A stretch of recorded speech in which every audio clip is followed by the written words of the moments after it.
এই যে বন্ধুরা শুনছো, নতুন নতুন রোমান্টিক ভালোবাসার গল্প পেতে ও শুনতে চাইলে আমাদের সাগর অফিসিয়াল চ্যানেলটি সাবস্ক্রাইব করে বেল বাটনটি অন করে দিও। লাইক কমেন্ট করতে মোটেও ভুলবেন না কিন্তু। ধন্যবাদ সবাইকে। একটা বেনসন লাইট দে তো। আমি মোবাইল থেকে চোখ তুলে বাইরে তাকালাম, দেখি একটা সুন্দরী মেয়ে বাইরে দাঁড়িয়ে আছে। এত সকালে কনকনে শীতের মধ্যে মনে হয় জগিং করতে, এর আগে দেখিনি। থাক, সেসব দেখে লাভ নেই। দোকানের প্রথম কাস্টমার, মানুষের মুখে শুনি কাস্টমার বলে লক্ষ্মী। আমি মুখে হাসি নিয়ে বললাম, আপু বেনসন লাইট নেই, শুধু বেনসন আছে। ধুর, কি বালের দোকানি করিস? বেনসন লাইট রাখছ না তো কি করস? আমি জানি না, তুই বেনসন লাইট দে। আপনি শুধু বেনসন নেন, ওইটা গত রাতেই শেষ হয়ে গেছে। এত সকালে কোনো দোকানও খুলেনি যে আপনাকে এনে দিব। এখন খেলে শুধু এইটা খেতে হবে। আমার বেনসন লাইট দরকার। আমি শুধু বেনসন নিয়ে কি করব? কচু খাবো? আমার ওইটা দরকার। এখন তুই কোথা থেকে আনবি আমি জানি না। এতক্ষণ আমি বসা ছিলাম। আমি বসা থেকে দাঁড়ালাম, ভালো করে মেয়েটাকে দেখলাম। চেনা মনে হচ্ছে না, আর চিনবই বা কী করে? এই এলাকায় 1 সপ্তাহ হলো আসলাম। আমরা এখানে জায়গা কিনে বাড়ি করি, যেহেতু আমাদের দোকান এখানে। এই 1 সপ্তাহে আব্বার সাথে দোকানে বসে অনেক কিছু শিখলাম। আজকে খুব ভোরে আব্বা কী কাজে যেন ঢাকা গেছে, তাই আমি সকালে দোকান খুলে বসলাম। প্রচণ্ড কুয়াশায় একজন আরেকজনকে দেখা যাচ্ছে না। আব্বার সাথে ঘুম থেকে উঠে নামাজ পড়ে সোজা দোকানে চলে আসলাম। প্রথম কাস্টমারটাই এই মেয়েটা পড়ল। সকাল সকাল কারোর সাথে ঝামেলা করার আমার কোনো ইচ্ছাই নেই, তাও আবার মেয়ে। ছেলে হলে একটা কথা ছিল, 2-1টা কটু কথা বলা যেত। আমি বললাম, আমার কাছে নেই, অন্য দোকান দেখেন। এই বলে আমি চেয়ারে বসে মোবাইল টিপায় মনোযোগ দিলাম। মেয়ে কিছুটা হতাশ কণ্ঠে বলল, তোর কি দোকানদারি করার কোনো ইচ্ছে আছে? ইচ্ছে থাকলে আমাকে বেনসন লাইট বের করে দে। আমি জানি তুই মিথ্যা বলছস, না হলে তোর দোকান আমি 1 ঘন্টার ভেতরে তালা মারবো। আমি বুঝলাম মেয়েটার মাথা টাথা গেছে, মনে হয় সকাল সকাল পিনিকে ধরছে। মেয়েটা গায়ে পড়ে ঝগড়া করতে আসছে। আমি বিরক্ত কণ্ঠে বললাম, আপনি আমার কথা মন দিয়ে শুনুন। আমার কাছে বেনসন লাইট নেই, এখন আপনি আসতে পারেন। সকাল সকাল পাগল ছাগল কোথা থেকে যেন আসে, জানতো এখান থেকে। এরে কি বলে ফেললাম, ধুর, যা বলার বলছি। মাথা গরম হয়ে যাচ্ছে। মেয়েটা রাগি লুক নিয়ে আমার দিকে তাকালো। আমি পাগল ছাগল? মেয়েটা আমার শার্টের কলার ধরে বলল, কোন দিক দিয়ে আমাকে পাগল ছাগল মনে হয়? আরে কে আপনি? গায়ে হাত দিচ্ছেন কেন? কলার ছাড়েন। পাগল না হলে কে এই কাজ করতে পারে? একটা কথা আমি বারবার বলছি, আমার কাছে বেনসন লাইট নেই, তাও এই জিনিসটা নিয়েই আপনি বাড়াবাড়ি করছেন। দেখ, তুই কিন্তু আমার সাথে ঝগড়া করছিস, এর ফল কিন্তু ভালো হবে না। আপনিই তো বেশি বাড়াবাড়ি করেছেন, যান তো এখান থেকে। যাব না, কি করবি? না গেলে দাঁড়িয়ে থাকেন। এই বলে আমি মোবাইল টিপাই মনোযোগ দিলাম। দেখি মেয়েটা দূরে অন্য আরেকটি দোকানে তাকিয়ে আছে। একটু পর বলল, আচ্ছা দে, শুধু বেনসন দে। আমি ভাবলাম মেয়েটা সকাল সকাল এসে ঝামেলা করছে, আমার শার্টের কলার ধরছে, এর একটা শাস্তি হওয়া উচিত। তাই আমি 1 সপ্তাহের পুরনো এক বেনসন দিলাম। মেয়েটা চেক না করে মুখে দিল। শীতের কারণে হাত মনে হয় বরফ হয়ে আছে, যার কারণে ম্যাচ দিয়ে আগুন ধরাতে কষ্ট হচ্ছে। 2-3 বার ট্রাই করেও পারছে না। বলল, আগুন ধরিয়ে দে। আমি মেয়েটার সিগারেটে আগুন ধরিয়ে দিলাম। দেখি সিগারেট টানতে শুরু করলো। ও 2 টান দিয়েই আমার দিকে আর চোখে তাকালো। মনে হয় বুঝে ফেলেছে, আর বুঝবেই না কেন। আরেক টান দিয়ে মুখ থেকে থুতু ফেললো, তারপর সিগারেট মাটিতে ফেলে দিল। আমার দিকে রাগি লুক নিয়ে তাকালো, বলল, কয়দিন আগের বেনসন এটা? কোনো সমস্যা? সমস্যা না তো কি? তুই আমাকে পুরনো বেনসন দিয়ে বলস কোনো সমস্যা? তুই কি আমাকে বোকা ভেবেছিস? দে, ভালো একটা বেনসন দে। দিব, তাহলে আপনাকে 2টার টাকা দিতে হবে। তোর তো সাহস কম না, তুই আমার কাছে টাকা চাস? আবার পুরনো বেনসন দিয়ে সকাল সকাল আমার মুখটাই পুরো নষ্ট করে দিছিস, আবার ওইটা টাকা চাস? আপনি সিগারেট নিয়েছেন তো টাকা দিবেন না? আচ্ছা তুই কে রে এখানে? যে একটা বুড়ো আঙ্কেল বসে থাকতো, উনি কোথায়? উনি আমাকে কত সম্মান করে, আর তুই কোথা থেকে এসে আমার সাথে ঝামেলা করছিস? দে সিগারেট দে। না, আগে আপনি টাকা দেন। দে বলছি, না হলে কিন্তু ভালো হবে না। ধুর, রাখেন, আগে টাকা দেন। দেখি মেয়েটা রেগে যাচ্ছে। তাতে আমার কিছু যায় আসে না। এই শীতের মধ্যে মেয়েটা ঘামছে, মনে হয় রাগের কারণে। দাঁড়া, তোকে টাকা দিচ্ছি, একটু পর তুই বেনসন দিবি। আর কত কি দিবি? বলেই মেয়েটা মোবাইল বের করলো। দেখে আরেকজন লোক আসলো। লোকটিকে আমি চিনি, অনেক সময় দেখে আব্বার সাথে কথা বলে। ওনাকে দেখে আমার একটু জোর বাড়লো। ওনার নাম মাসুদ। মাসুদ ভাই বলল, কি আফিয়া, কোনো সমস্যা? তাহলে মেয়েটির নাম আফিয়া। আঙ্কেল দেখেন না, তারে বলছি বেনসন লাইট দিতে, কিন্তু সে আমাকে শুধু একটা বেনসন দিল, তাও আবার পুরনো। আমি বলছি নতুন একটা দিতে, ওইটাও দিচ্ছে না, আবার টাকা খুঁজে। মেয়েটা যেভাবে বলল মনে হচ্ছে সব দোষ আমার, আর উনি একটা বাচ্চা মেয়ে। যা বলেছে দিয়ে দাও ইমাদ, তুমি তো আমাকে চেনোই। কিন্তু আঙ্কেল, তোমারে যেটা বলছি সেটা করো। আমি একটা বেনসন দিলাম। মেয়েটা হাতে নিয়ে ভালো করে চেক করলো, পরে আগুন ধরিয়ে টানতে লাগলো। আঙ্কেল সে মনে হয় নতুন, এই জন্য জানে না আমি কি। সেটাই, এসব নিয়ে আর বাড়াবাড়ির দরকার নেই। ও তো তোমার ভাইয়েরই মতো, দুজন সমান বয়সী, ভাই বোনের মতো মিলেমিশে থাকবা, তাই না? কি বলিস ইমাদ? আমি ভাবতে লাগলাম মেয়েটার মনে হয় খুব পাওয়ার, না হলে মাসুদ আঙ্কেল এত সম্মান করে কথা বলছে কেন? যাই হোক, কোনো ঝামেলা করে লাভ নেই, আব্বা শুনলে পরে সমস্যা হবে। আমি বললাম, সেটাই। তাহলে আমি যাই ইমাদ, যা লাগে দে, ওনার কাছ থেকে কোনো সময় টাকা চাবি না। জি আঙ্কেল। মাসুদ আঙ্কেল চলে গেল। এদিকে আফিয়ার সিগারেট খাওয়া শেষ। আফিয়া বলল, একটা স্পিড ক্যান দে তো ঠান্ডা। এই শীতের মধ্যে আপনি ঠান্ডা খাবেন? নর্মাল দেই। আমার স্বাস্থ্য নিয়ে তোর ভাবতে হবে না, যা বলছি দে। আমি ফ্রিজ থেকে একটা স্পিড দিলাম। মেয়েটা দাঁড়িয়ে দাঁড়িয়ে স্পিডটা খেলো। বলল, কত টাকা হয়েছে? 65 টাকা। 65 টাকা কি করে? আমার হিসেবে 50 টাকা। তুই এই নষ্ট সিগারেটের দাম চাচ্ছিস? আমি এই নষ্ট সিগারেটের মূল্য দিব না, আর 50 টাকা আমি তোকে পরে দিয়ে যাব। আমরা তো বাকি দেই না, আপনার টাকা দেওয়া লাগবে না। মনে করেন এইটা আমি আমার পক্ষ থেকে খাওয়ালাম। না, আমি কারো কাছে ঋণী থাকবো না, তোরে আমি পরে দিয়ে যাব। শুনেন, আমার টাকা লাগবে না, জানতো এখান থেকে। আমার বিরক্ত লাগছে। আচ্ছা, আপনি কি মানসিক প্রতিবন্ধী? এমন করছেন কেন? মনে করেন আপনি আমার দোকানে আসেননি। এখন যান আপনি এখান থেকে। ওই কয়দিন এলাকায় ছিলাম না বলে শরীরে তেল হয়েছে? আমার মুখের উপর আজ পর্যন্ত কেউ কথা বলেনি, আর তুই কোথা থেকে উড়ে এসে আমার সাথে ঝগড়া করছিস? এর ফল কিন্তু ভালো হবে না। এই বলে রাগে গজগজ করতে করতে চলে গেল। মেয়েটার সাথে ঝগড়া করে এই শীতের মধ্যে শরীর থেকে ঘাম বের হচ্ছে। সকাল সকাল মুডটাই নষ্ট করে দিল। মাথা পুরো গরম হয়ে আছে। এমনিতেই রাতে রিয়ার সাথে ঝগড়া হয়েছে। রাগের কারণে তার সাথে ব্রেকআপ করে তার নাম্বার ব্লক মেরে দিয়েছি। আমিও এই ঠান্ডার মধ্যে একটা স্পিড খাইলাম মাথা ঠান্ডা করার জন্য। আধা ঘন্টা পর মানুষ আসা শুরু করলো। দুপুর পর্যন্ত বেচাকিনা করলাম। ভাবলাম বাড়ি থেকে ফ্রেশ হয়ে লাঞ্চ করে একটু রেস্ট নিয়ে আসি।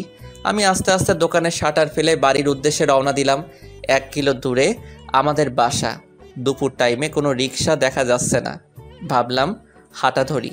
হাঁটতে লাগলাম। বাড়িতে যাওয়ার রাস্তায় একটা পার্ক পড়ে, যেটা জনসাধারণের জন্য উন্মুক্ত। দেখি সকালের মেয়েটা, কি জানি নাম, মনে হয়েছে আফিয়া নামটা। কি সুন্দর, কিন্তু মেয়েটা একেবারে বদ। দেখি কয়েকজন ছেলের সাথে আড্ডা দিচ্ছে। আমার সেসব ভেবে লাভ নেই। আমি আমার মতো হেঁটে যাচ্ছি। তার মধ্যে থেকে একটা ছেলে আমাকে ডাক দিল।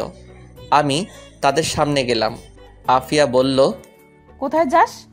বাসায়। তুই হয়তো এই এলাকায় নতুন আসছিস, তাই তোকে আজকের মতো ছেড়ে দিলাম। সামনে থেকে বুঝে শুনে কথা বলিস। ওকে। ওই বুড়ো আঙ্কেল তোর কি বাপ লাগে? উনি কত ভালো মানুষ, আর তুই একটা বদের হাড্ডি। আমি যেমন হই তাতে আপনার কি?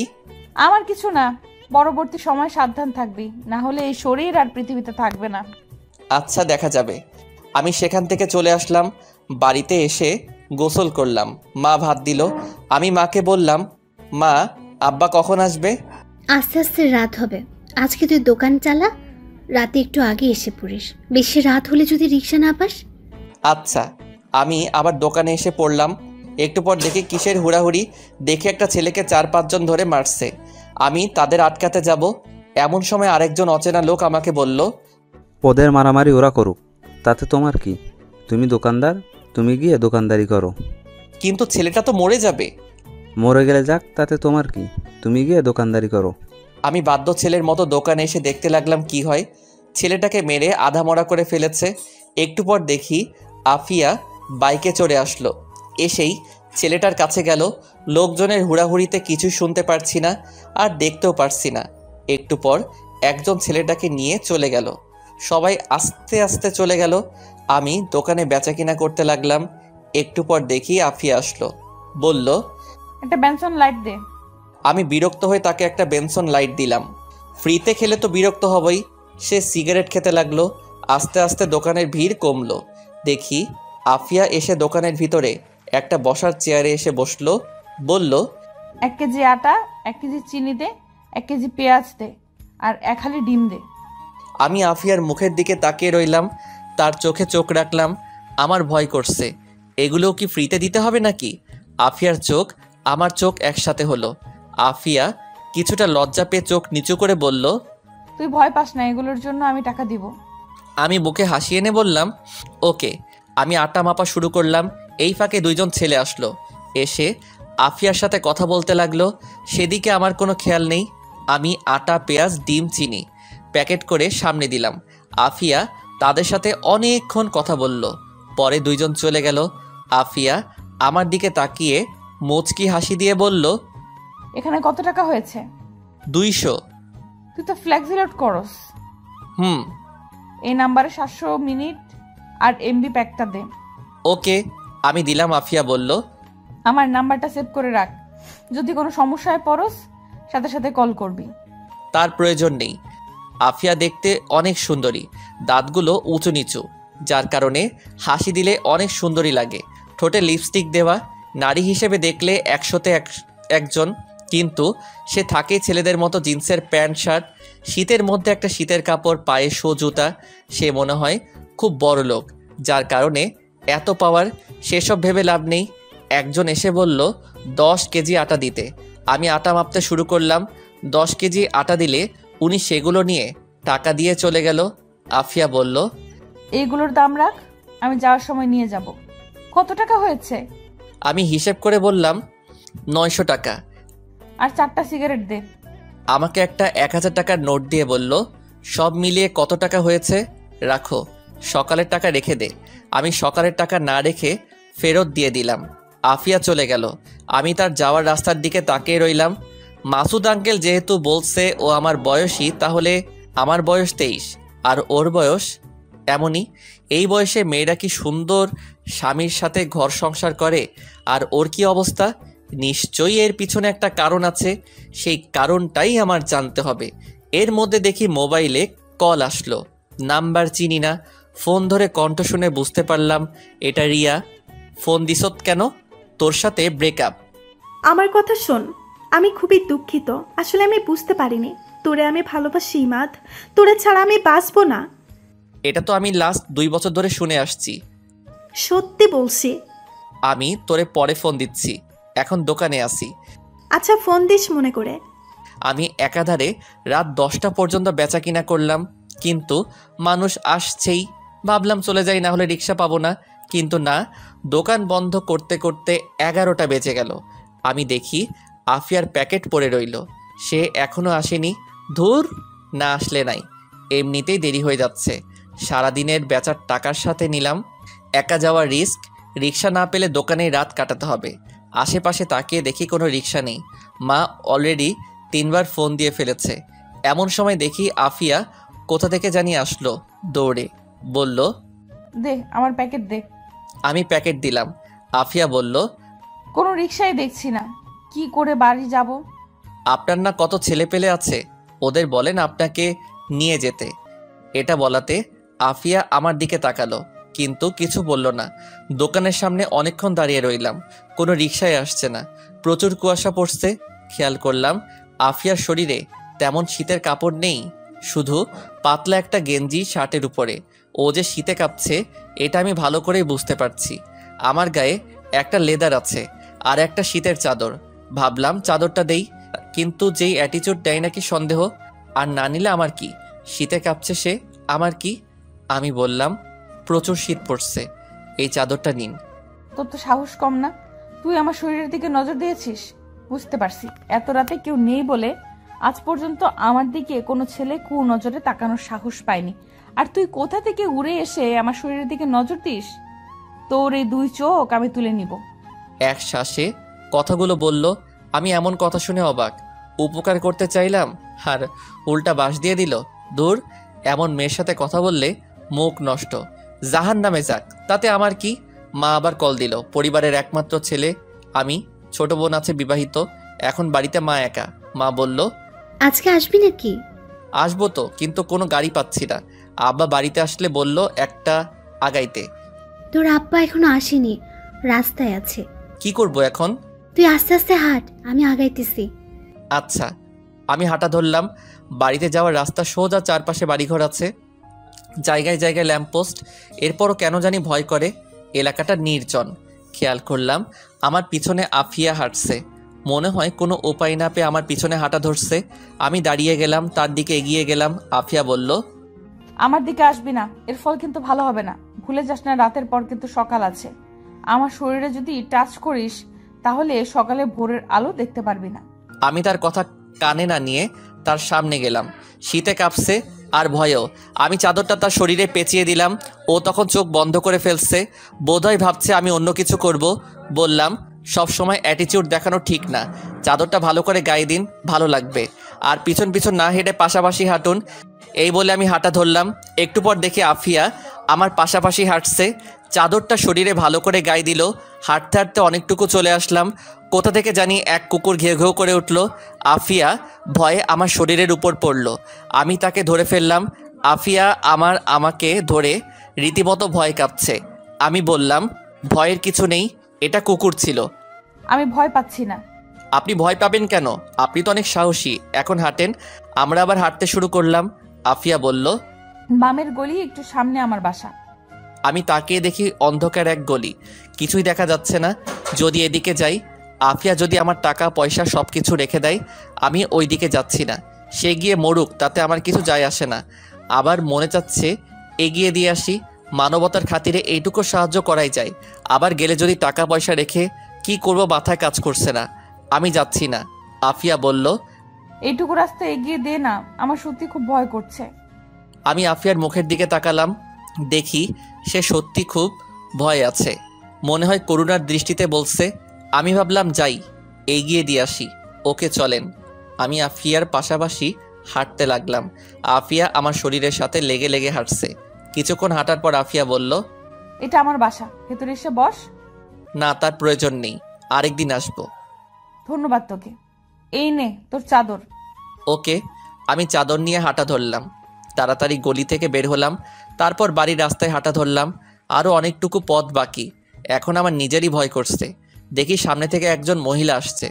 ভালো করে তাকিয়ে দেখি এটা মা। মাকে দেখে যেন আমার আত্মাটা শান্তি হলো। আমি আর মা একসাথে হাঁটতে লাগলাম। কিছুক্ষণ হাঁটার পর 4-5 জন ছেলে আমাদের ঘিরে ধরল। তাদের প্রত্যেকের মুখ মাফলার দিয়ে ঢাকা। এক মুখোশধারী বলল, যা আছে সব কিছু দিয়ে দে। মা ভয় পেয়ে আমার পিছনে লুকালো। একজন এসে আমার পকেটে হাত দিতে লাগলো। আমি ছেলেটার হাত ধরে ফেললাম। একজন পিছন থেকে চাপাতি বের করলো। মা ভয় পেয়ে বলল, যা আছে সব কিছু দিয়ে দে। আমি ছেলেটার হাত ছেড়ে দিলাম। ছেলেটা আমার পকেট থেকে মোবাইল নিয়ে গেল। আরেক পকেট থেকে দোকানের টাকা বের করলো। 20,000 টাকার মতো ছিল। ওইটা পেয়ে তারা চলে যেতে লাগলো। পিছন থেকে মোবাইল ঢিল দিয়ে সবগুলো দৌড়ে পালালো। মা সেখানে কাঁদা শুরু করলো। আমি মাকে উঠিয়ে বাড়িতে নিয়ে আসলাম। মা কেঁদে কেঁদে বলল, ওখানে কত টাকা ছিল? 20,000। সব শেষ, আমাদের সব শেষ। আমার কিছু বলার নেই। যে চাপাতি বের করছিল একটা কোপ দিলে বাঁচার কোনো সম্ভাবনা নেই। আমি মাথায় হাত দিয়ে বসে রইলাম। সারাদিনের বেচা কিনা এক নিমিষেই শেষ। একটু পর আব্বা এলো। আমাদের এই অবস্থা দেখে আব্বা বলল, কি হয়েছে? তোদের মুখের এই অবস্থা কেন? মা কেঁদে কেঁদে আব্বাকে সব কিছু বলল। আব্বা শুনে মাথায় হাত দিয়ে বসলো। বলল, আমার তোরে আগেই সতর্ক করা উচিত ছিল। আমি কিছু না বলে আমার রুমে চলে আসলাম। এসে শুয়ে রইলাম। ভাবতে লাগলাম এটা কে করলো। এই এলাকা চলে আফিয়ার কথায়। এলাকায় কিছু হলে সেটা অবশ্যই আফিয়া জানবে। তার মানে এই কাজ সম্পূর্ণ আফিয়ার। কিন্তু সে তো আমার সাথেই ছিল, ওকে তো আমি নিজেই বাড়িতে পৌঁছে দিলাম। সকালে গিয়ে আফিয়াকে জিজ্ঞেস করতে হবে। এমন সময় দেখি রিয়ার কল। এমনিতেই মাথা গরম হয়ে আছে, আবার রিয়ার কল ধরলে আরও মাথা গরম হবে। আমি ফোন কেটে দিলাম। রিয়া আমার আগের কলেজের বেস্ট ফ্রেন্ড। আস্তে আস্তে দুজন দুজনকে ভালোবেসে ফেলি। ওই কলেজ থেকে ইন্টার শেষ করি, তারপরেই এখানে এক কাছের কলেজে ভর্তি হই। যদিও তখন বাড়ি থেকেই আসতাম, কিন্তু এইখানে বাড়ি করার এইখান থেকে গিয়েই ক্লাস করি। মাঝে মাঝে অধিকাংশ সময় দোকানেই কাটাই। আমি এখন অনার্স 3rd ইয়ারে আছি। যখন রিয়া শুনেছে আমি এখানে চলে আসছি, তখন রিয়া আমাকে দোষারোপ করছে। ও বলে কিনা আমি তাকে ব্যবহার করছি, অথচ আজ পর্যন্ত আমি রিয়ার হাত ধরার সাহস পাইনি। মাকে রিয়ার কথা বলছিলাম, কিন্তু মা তেমন গুরুত্বই দেয়নি। এর দ্বারা বোঝা যায় এসব আরও পরে হবে। একে তো এই এলাকাটা একদম নির্জন, মানুষগুলো কেমন যেন। খেয়াল করলাম কেউ কারোর সাথে প্রয়োজন ব্যতীত কথা বলে না। দোকানটা এক চৌরাস্তার মোড়ে পড়েছে। আরও একটা 2টা দোকান আছে, তার মধ্যে থেকেই আমাদের দোকানটাই বেশি বেচা কিনা হয়, কারণ আমাদের দোকানটা অনেক পুরাতন। দাদির মুখ থেকে শুনেছিলাম আব্বা প্রথমে এই দোকানের কর্মচারী ছিল। দোকানের মালিকের একমাত্র মেয়ে ছিল আমার মা, কিন্তু আমার নানা অকালে মৃত্যুবরণ করেন। যাওয়ার আগে আব্বাকে এই দোকান আর আমার মাকে দিয়ে যায়। পরে আব্বা মাকে বিয়ে করে বাড়িতে নিয়ে আসে। এত বছর নানার বাড়ি খালি পড়েছিল। দাদি মারা যাওয়ার পর আব্বা নানার বাড়ি আবার নতুন করে এবং আমরা এই জায়গায় চলে আসি। রাতে আর ঘুমাতে পারিনি। সকালে গেলাম আফিয়ার বাড়িতে, গিয়ে দরজায় টোকা দিলাম। কিছুক্ষণ পর আফিয়া দরজা খুলল। আফিয়া আমাকে দেখে অবাক হয়ে জিজ্ঞেস করলো, এত সকালে তুই? আফিয়া এই শীতের মধ্যে একটা হাতা কাটা গেঞ্জি পরা আর পাতলা একটা প্লাজো পরা, চুলগুলো উস্কো খুস্কো হয়ে আছে। আমাকে দেখে তাড়াতাড়ি ওড়না দিল গলায়। পায়ের দিকে তাকাতেই আমার সারা শরীরে শিরশির করে উঠল। পায়ের নখগুলো তেল পালিশ দেওয়া। আমি বললাম, আমার টাকা ফেরত দেন। কিসের টাকা? গত রাতে যে ছিনতাই করেছেন ওই টাকা।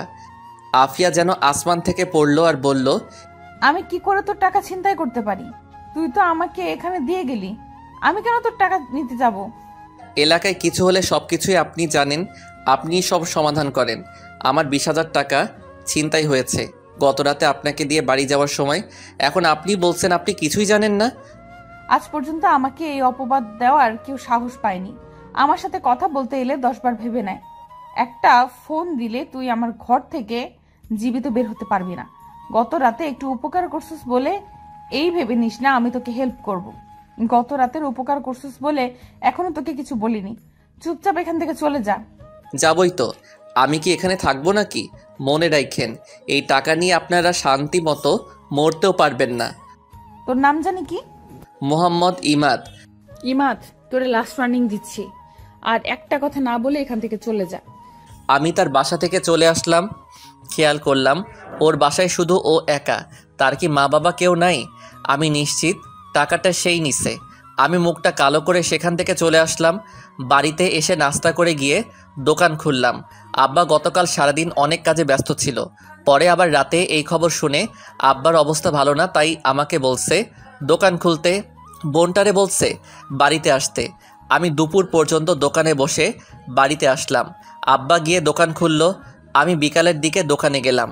সন্ধ্যার কিছুক্ষণ পর আব্বা বাড়িতে চলে গেল। আমাকে বলল আগেই বাড়ি চলে যেতে। আমি 9টা পর্যন্ত দোকানে বসে আস্তে আস্তে দোকান গুছাইতে শুরু করলাম। কেন জানি মনে হলো রিয়াকে কল দেই। আমি কল দিলাম, কল ধরলো। কেমন আছো? ভালো, তুমি? কি বলবা বলো। আমার ভালো লাগে না কিছু, আমি তোর বাড়িতে চলে আসবো। পাগল নাকি? এখানে আসলে কি লাভ হবে? আমি কিছু জানি না, আমি আসতেছি। দেখো পাগলামি করিস না, এখানে জায়গাটা ভালো না, এখানে আসিস না। আসবো না তো কি করব? অলরেডি আমাকে দেখতে আসছে, আমি এখানে কোনোভাবেই থাকবো না। এখন আমি কি করব? মারে তোর কথা বলছিলাম, কিন্তু মা কোনো পাত্তাই দিচ্ছে না। বলছে এখন এগুলো কিছু হবে না, আরও পরে। পরে পরে করতে করতে আমার তো বিয়ে হয়ে যাবে। তুই কি আমাকে সত্যি ভালোবাসোস? দেখি আফিয়া এসে দোকানে দাঁড়ালো। ভালোবাসি। তাহলে তোর ভেতরে কোনো ফিলিংস নাই কেন? আমি যে তোর জীবন থেকে চলে যাচ্ছি সেটা তোর খেয়াল আছে? আছে। তাহলে আগামীকালের মধ্যে কিছু একটা কর। আচ্ছা দেখি। আমি ফোন কেটে আফিয়াকে বললাম, আপনি আমার দোকানে আইসেন না, আপনাকে দেখলে আমার রাগ ওঠে। তুই বেশি বেড়ে গেছস। তোরে কিছু উত্তম মাধ্যম না দিলে শান্ত হবি না, দাঁড়া এখনই ফোন করছি। চোরের মুখে বড় গলা। কি? তুই আবার বল, তোর সাহস এত বেড়ে গেছে? ফোন দিব? দেখেন আমি কাউকে ভয় পাই না, এখন আপনার যেটা মনে চাই করেন, আর নেক্সট টাইম আমার দোকানের আশেপাশে আসবেন না। ওকে, দেখা যাবে। আমি দোকান বন্ধ করে রিক্সা দিয়ে বাড়ি চলে আসলাম। পরদিন খুব সকালে গিয়ে দোকান খুললাম। সকালে আবার দেখি আফিয়া আসলো, মেজাজটাই খারাপ হয়ে গেল। আফিয়া এসে বলল, একটা সিগারেট দে। কি বেহায়া মেয়ে রে বাবা, লজ্জা শরম বলতে কিছু নেই। বললাম আস্তে আস্তে কথাগুলো। আফিয়া দেখি শুনেও না শোনার ভান করছে। আফিয়া ঠোঁটে গাঢ় লিপস্টিক দেওয়া। এত সকালে আফিয়া কোথায় যায়? জগিং করতে? কিন্তু সে তো অত মোটাও না, যেখানে মনে চায় সেখানে যাক। আমি আফিয়ার মুখের দিকে তাকালাম এবং তার চোখে চোখ রাখলাম। সেও আমার চোখে চোখ রাখলো, কিন্তু সে বেশিক্ষণ আমার চোখে চোখ রাখতে পারল না। চোখ অন্যদিকে ঘুরিয়ে মুখটা ভেঙচি কেটে বলল, সিগারেট দিবি নাকি যাব? এই নেন। আফিয়া সিগারেট ধরিয়ে দোকানের ভিতরে বসলো। আমি সিগারেটের ধোঁয়ায় নাক মুখ মাফলার দিয়ে ঢেকে ফেললাম। আমার অবস্থা দেখে মুখে একটা ভেঙচি কাটলো। আমি বললাম, আচ্ছা কে টাকা নিয়েছে বের করতে পারবেন? বের করতাম, কিন্তু তুই এসে সরাসরি আমাকে দোষারোপ করছিস। ও, তুই সেই টাকার আশা ছেড়ে দে। কেন? এই টাকা যদি জানতে পারি কে নিয়েছে তাহলে আমি সরাসরি থানায় মামলা করব। এই এলাকায় কোনো পুলিশের পাওয়ার নেই, এই এলাকা চলে আমার কথায়, আর এলাকার মেম্বার চেয়ারম্যান আমার পায়ের নিচে। তাই নাকি? তোর বিশ্বাস হয় না? না, আমার কাছে আপনি একটা দুর্বল নারী, যার আছে অনেক স্বপ্ন। চুপ, এই বিষয়ে তোরে কে বলছে কথা বলতে? আচ্ছা আপনাকে একটা প্রশ্ন করি। কর। আপনার মা বাবা নেই? এমন প্রশ্ন করাতে আফিয়ার মুখটা মুহূর্তেই কালো হয়ে গেল। মুখে হাসি এনে বলল, না। কিন্তু মুখের হাসিটা কান্নার চেয়ে করুণ দেখালো। পরক্ষণে খেয়াল করলাম আফিয়ার চোখে পানি। অনেক কষ্টে কান্না আটকাতে চেষ্টা করলো, কিন্তু আটকাতে পারল না। চোখ দিয়ে অঝরে পানি পড়ছে। আমি তাড়াতাড়ি টিস্যু দিলাম। আফিয়া চোখ মুছলার বলল, ধুর, শুধু শুধু চোখে পানি চলে আসলো। যাই হোক, আজকে দুপুরে তোর দাওয়াত আমার বাড়ি। কি? আমাকে? কেন? এমনি। এটা ভালো লক্ষণ নাই, আমি যাচ্ছি না। ওকে, তোর ইচ্ছা। আরো অনেক ছেলে পেলে যাবে, তাই তোকেও বললাম। আচ্ছা আব্বারে পাঠিয়ে দিব। ওকে, আচ্ছা আমি যাই। আপনাকে কে বলছে এখানে বসতে? আফিয়া মুখটা ভেঙচি দিয়ে চলে গেল। আমি ভাবলাম টাকা তো দিল না, পরে রেখে দিব। আফিয়ার বুকে অনেক জমানো কষ্ট লুকিয়ে আছে। সেসব দেখে আমার কি? ও একটা বখাটে মেয়ে, কত ছেলের সাথে শুয়েছে কে জানে। যত সব ফালতু মেয়ে। পরক্ষণে রিয়ার কথা মনে পড়ল। আজকেই মার সাথে কথা বলতে হবে। রিয়াকে আমি হারাতে পারবো না। ওকে আমি সত্যিই অনেক ভালোবাসি। এখন মার সাথে কথা বলে আজকে একটা সিদ্ধান্ত নিতে হবে। কিছুক্ষণ পর আব্বা আসলো। আমি বাড়ি চলে আসতে লাগলাম। ওই পার্কের একটা বেঞ্চে গিয়ে বসলাম। রিয়াকে কল করলাম। দ্বিতীয়বার ট্রাই করলে ফোন ধরলো। এতক্ষণ লাগে ফোন ধরতে? রান্নাঘরে ছিলাম। কি রান্না করছো? আমি মাঝে মাঝে রাগের কারণে রিয়াকে তুই করে বলি, রিয়াও আমাকে তুই করে বলে, কিন্তু অধিকাংশ সময় আমরা তুমি করে কথা বলি। ভর্তা খাবা? হুম। তাড়াতাড়ি আমাকে নিয়ে যাও, তোমাকে সারা জীবন আদর করে ভর্তা খাওয়াবো। সেটাই করব। তোমার মারে বলছো? কি বলছে? এখনো বলিনি। যদি তোমার মা না করে?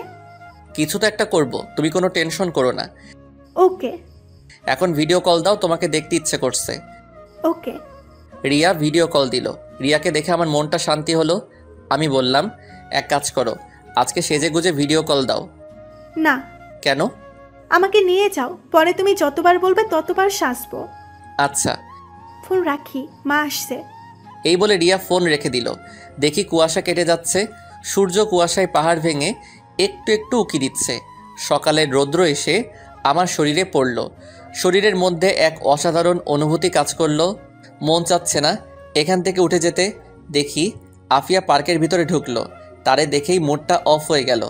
ও কি সারাদিন পুরো এলাকায় ঘুরে বেড়ায়? আমাকে দেখে আমার এখানে আসলো আর বলল, কি মিস্টার দোকানদার, এখানে কি? কিছু না, এমন মিষ্টি রোদ মিস করতে পারি, তাই চলে আসলাম। ভালো। আচ্ছা আপনি তো অতটা মোটা না, কিসের জগিং করেন আপনি? সকালে আমি ঘুমাতে পারি না, তাই বাইরে বের হই। সকালে ঠান্ডা ফ্রেশ বাতাস আমি কোনোভাবেই মিস করতে পারি না। যেদিন আমি মিস করি দিন এতই খারাপ যায় তা বলে বোঝাতে পারবো না। এটা ভালো।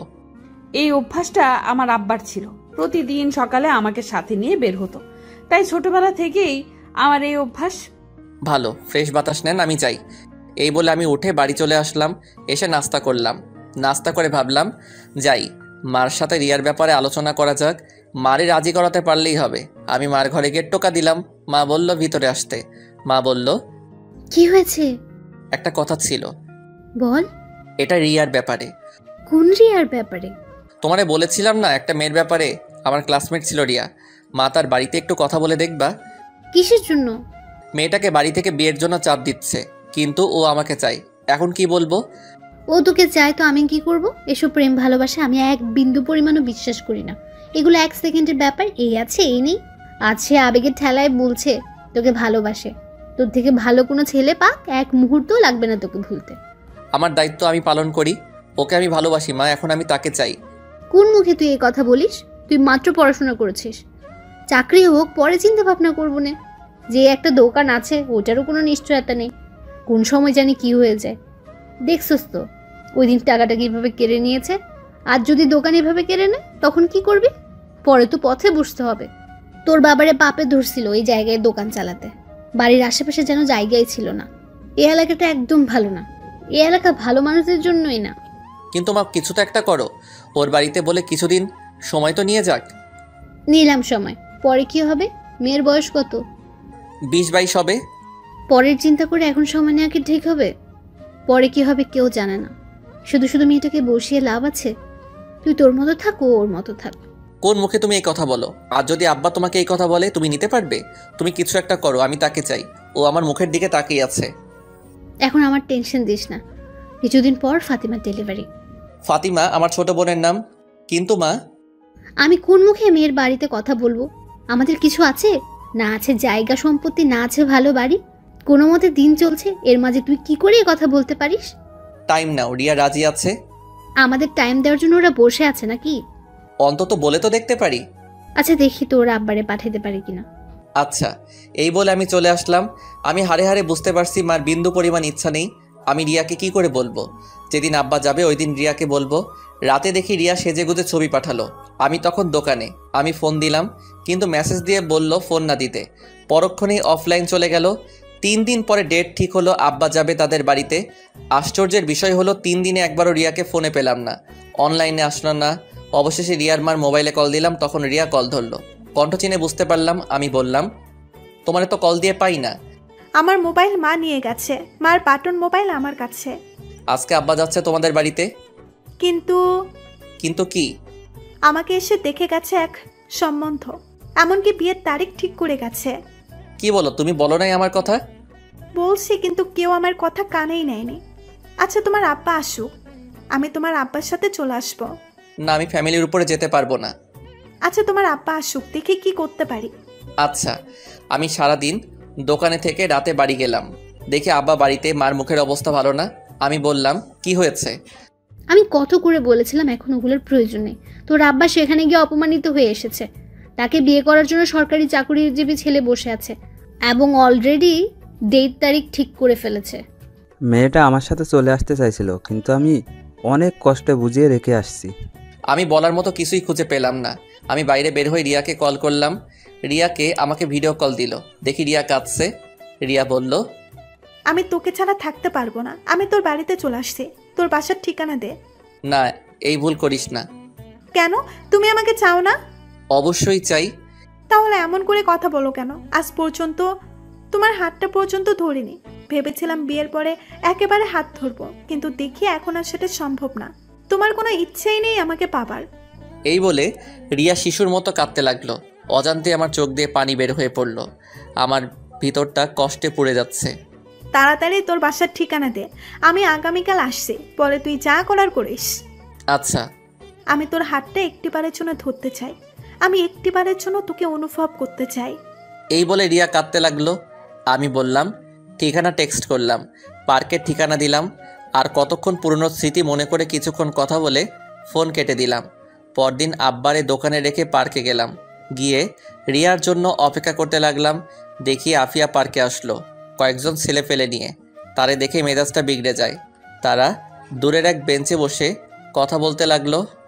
একসময় দেখি আফিয়া একটা ছেলেকে চড় দিল। চড় খেয়ে ছেলেটা মাটিতে পড়ে গেল। আফিয়া ছেলেটিকে আরও কী জানি বলল। দেখি রিয়া রিক্সা থেকে নেমে পার্কের ভিতরে প্রবেশ করলো। আমি ইশারা দিলাম, রিয়া আমার কাছে আসলো। এসে আমাকে জড়িয়ে ধরল, ফুপিয়ে কেঁদে উঠল। আমি তার পিঠে হাত রেখে সান্ত্বনা দিতে লাগলাম। আমি রিয়াকে আমার পাশে বসালাম। রিয়া আমার হাতে হাত ধরল, আমার কাঁধে মাথা রেখে কাঁদতে লাগলো। রিয়া বলল, আমি তোমাকে হারাতে চাই না। আমিও। চলো না এখন গিয়ে বিয়ে করে ফেলি, পরেরটা পরে হবে। কিন্তু বুঝেছি তোমারই কোনো ইচ্ছে নেই। শুনেছি সত্যিকারের ভালোবাসা বলে কখনো কাউকে ভয় পায় না। আসলে তুমি আমাকে সত্যিই ভালোই বাসো না। বাসি না বাসলে কি আর এত কিছু করতাম? সবার আগে ফ্যামিলি। যারাই ফ্যামিলির উপরে গিয়েছে তারাই শেষ হয়ে গেছে। কতই না ভালো হতো যদি সারাটা জীবন একসাথে থাকতে পারতাম। এখনো হয়তো সময় আছে। এভাবে আমাকে দূরে থেকে ভালোবেসে যেতে পারবা? হয়তো তোমার এই একটু ভালোবাসা নিয়ে আমি সারাটা জীবন কাটিয়ে দিতে পারবো। কোনো কি উপায় নেই? উপায় আছে, কিন্তু এমনও হতে পারে সেটা বেশি দিন স্থায়ী হবে না। তার চেয়ে ভালো না এমন একটা জায়গায় যাওয়া, সেখানে আজীবন স্থায়ী হওয়া। কিন্তু তুমি প্রমিস করো আজীবন তুমি আমার সাথে সম্পর্ক রাখবা, আমাকে ভুলবা না কোনোদিন। কথা দিলাম তোমার সাথে আজীবন যোগাযোগ রাখবো। মনে করবা আমি তোমার পাশে আছি সব সময়। মনে আছে আমরা দুজন প্রেমে পড়ার আগে কী রকম ছিলাম? ঠিক সেই রকমভাবে আমাদের সারাটা জীবন কাটিয়ে দিব। ওকে, তুমি কোন মেয়েকে বিয়ে করবা সেটা আমি সিদ্ধান্ত নিব। আমার পছন্দ তোমার পছন্দ। আচ্ছা এখন একটু হাসো, তোমার হাসিটা অনেক দিন ধরে মিস করছি। রিয়া একটা মুচকি হাসি দিল। দূর থেকে যতই বলতাম রিয়া আমাকে দোষারোপ করতো আর কোনো অঘটন ঘটিয়ে ফেলতো। কাছ থেকে বুঝিয়ে বলাতে ও কী রকম মেনে নিল। এমন নয় যে আমি রিয়াকে ভালোবাসি না। ধরলাম আমি রিয়াকে বিয়ে করলাম তার ফ্যামিলিকে না জানিয়ে। এক্ষেত্রে রিয়ার কোনো অস্তিত্ব থাকবে না। কোনোদিন শখ করেও নিজের বাপের বাড়ির নাম বলতে পারবে না। যার কোনো অস্তিত্বই নেই তার আবার কিসের স্বপ্ন সুখ?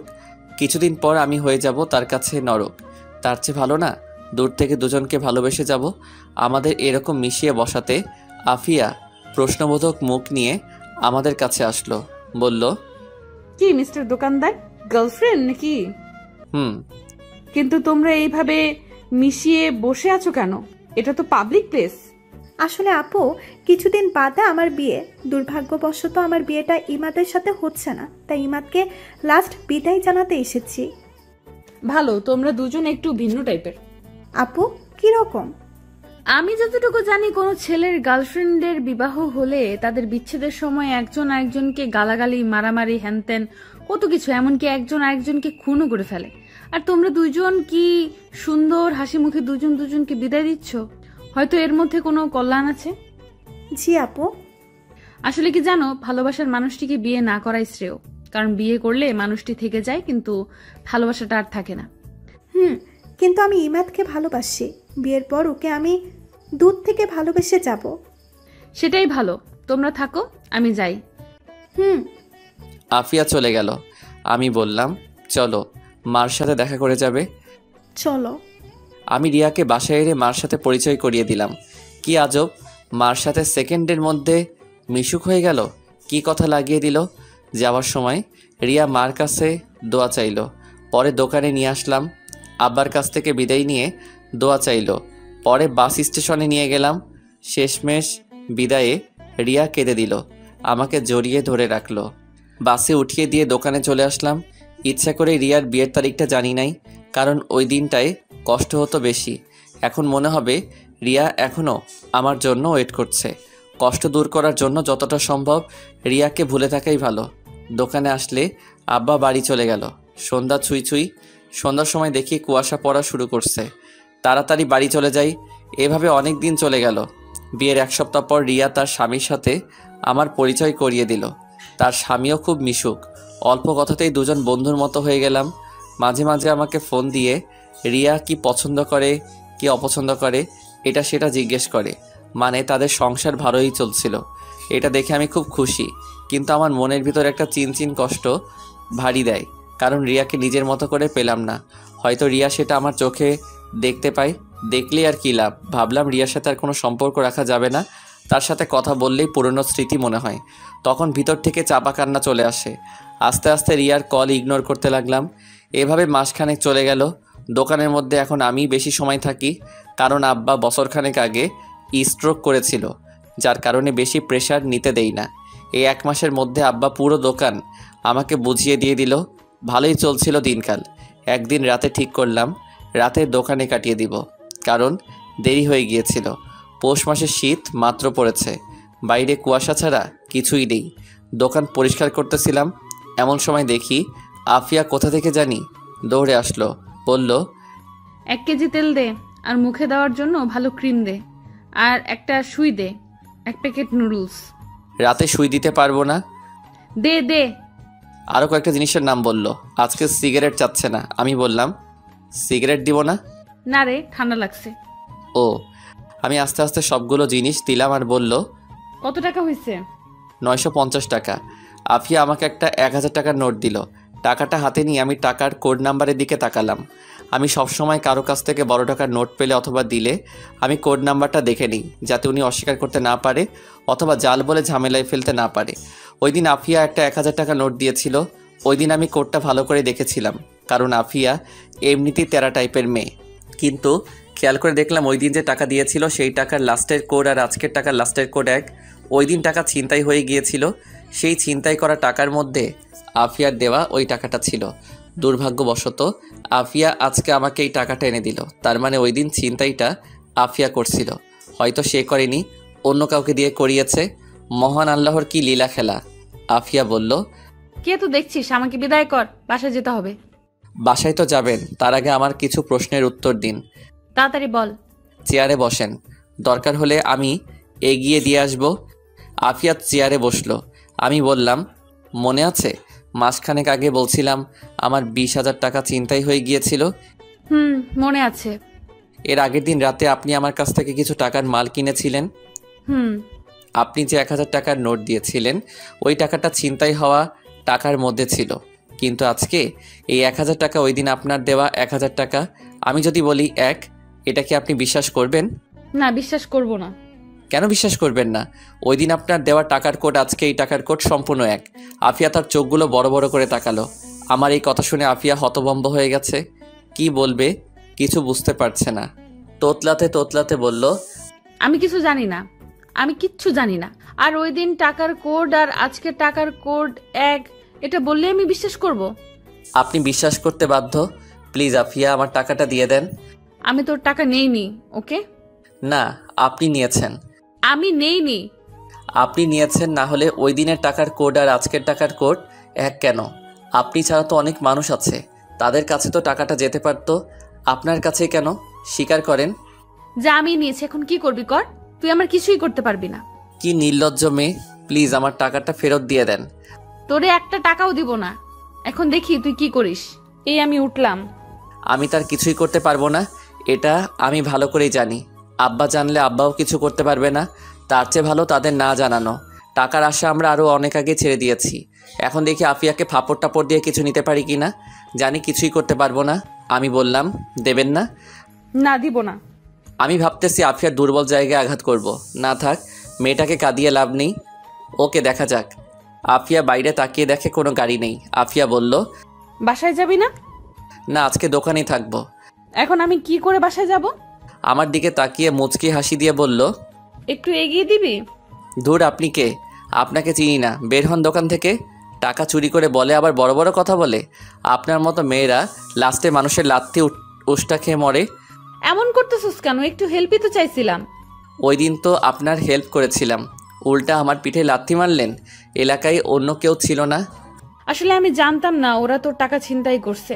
পরদিন সকাল পর্যন্ত আমি জানতাম না। তুই যখন আমার সাথে রাগারাগি করে চলে গিয়েছিলি, পরে আমি খোঁজ নিয়ে জানতে পারি তোর টাকা ছিনতাই করছে। পরে ভাবলাম তোর কাছে ছোট হয়ে লাভ কি, তার চেয়ে ভালো না জানানো।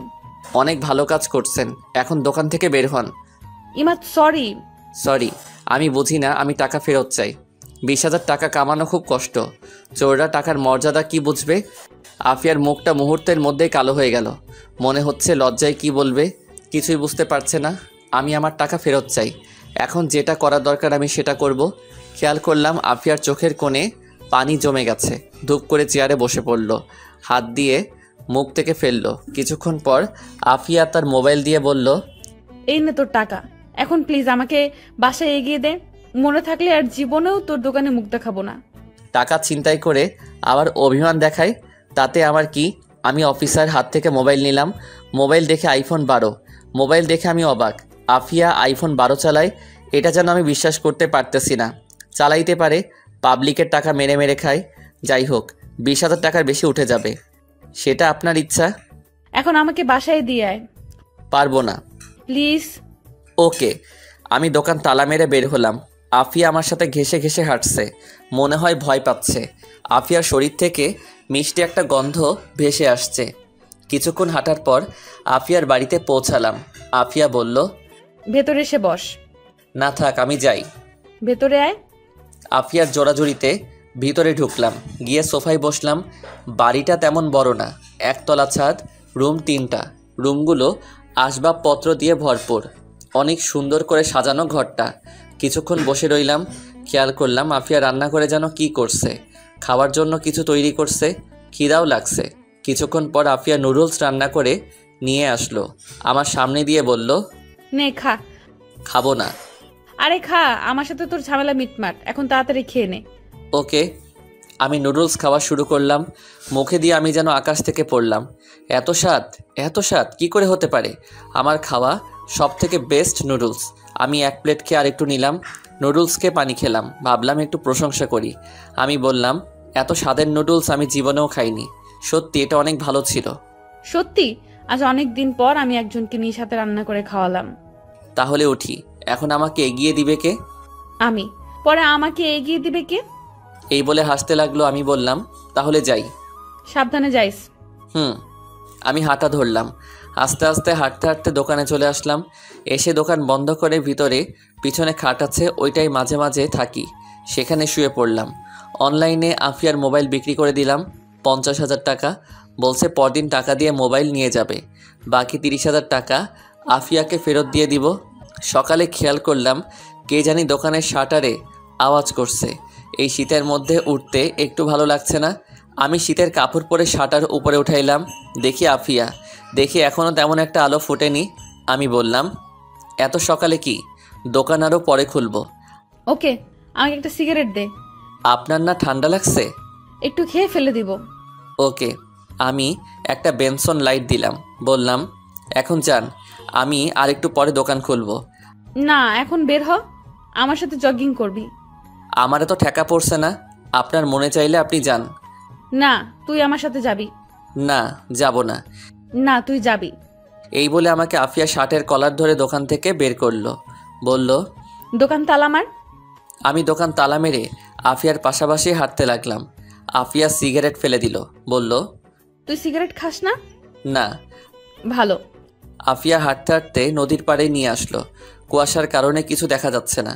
আমি বললাম, এত শীতের মাঝে কি জন্য নিয়ে আসলেন? কি আরামের ঘুমের মধ্যে ছিলাম। আমার আজান দেওয়ার আগেই ঘুম ভেঙে যায়, পরে আর ঘুম ধরে না, তাই বাইরে চলে আসি। আপনার জগিং করার কি দরকার? আপনার তো স্লিম ফিগার, মানে একদম পারফেক্ট। ধুর, তুই যে কি বলিস, চল ওই দিকটা যাই। চলেন।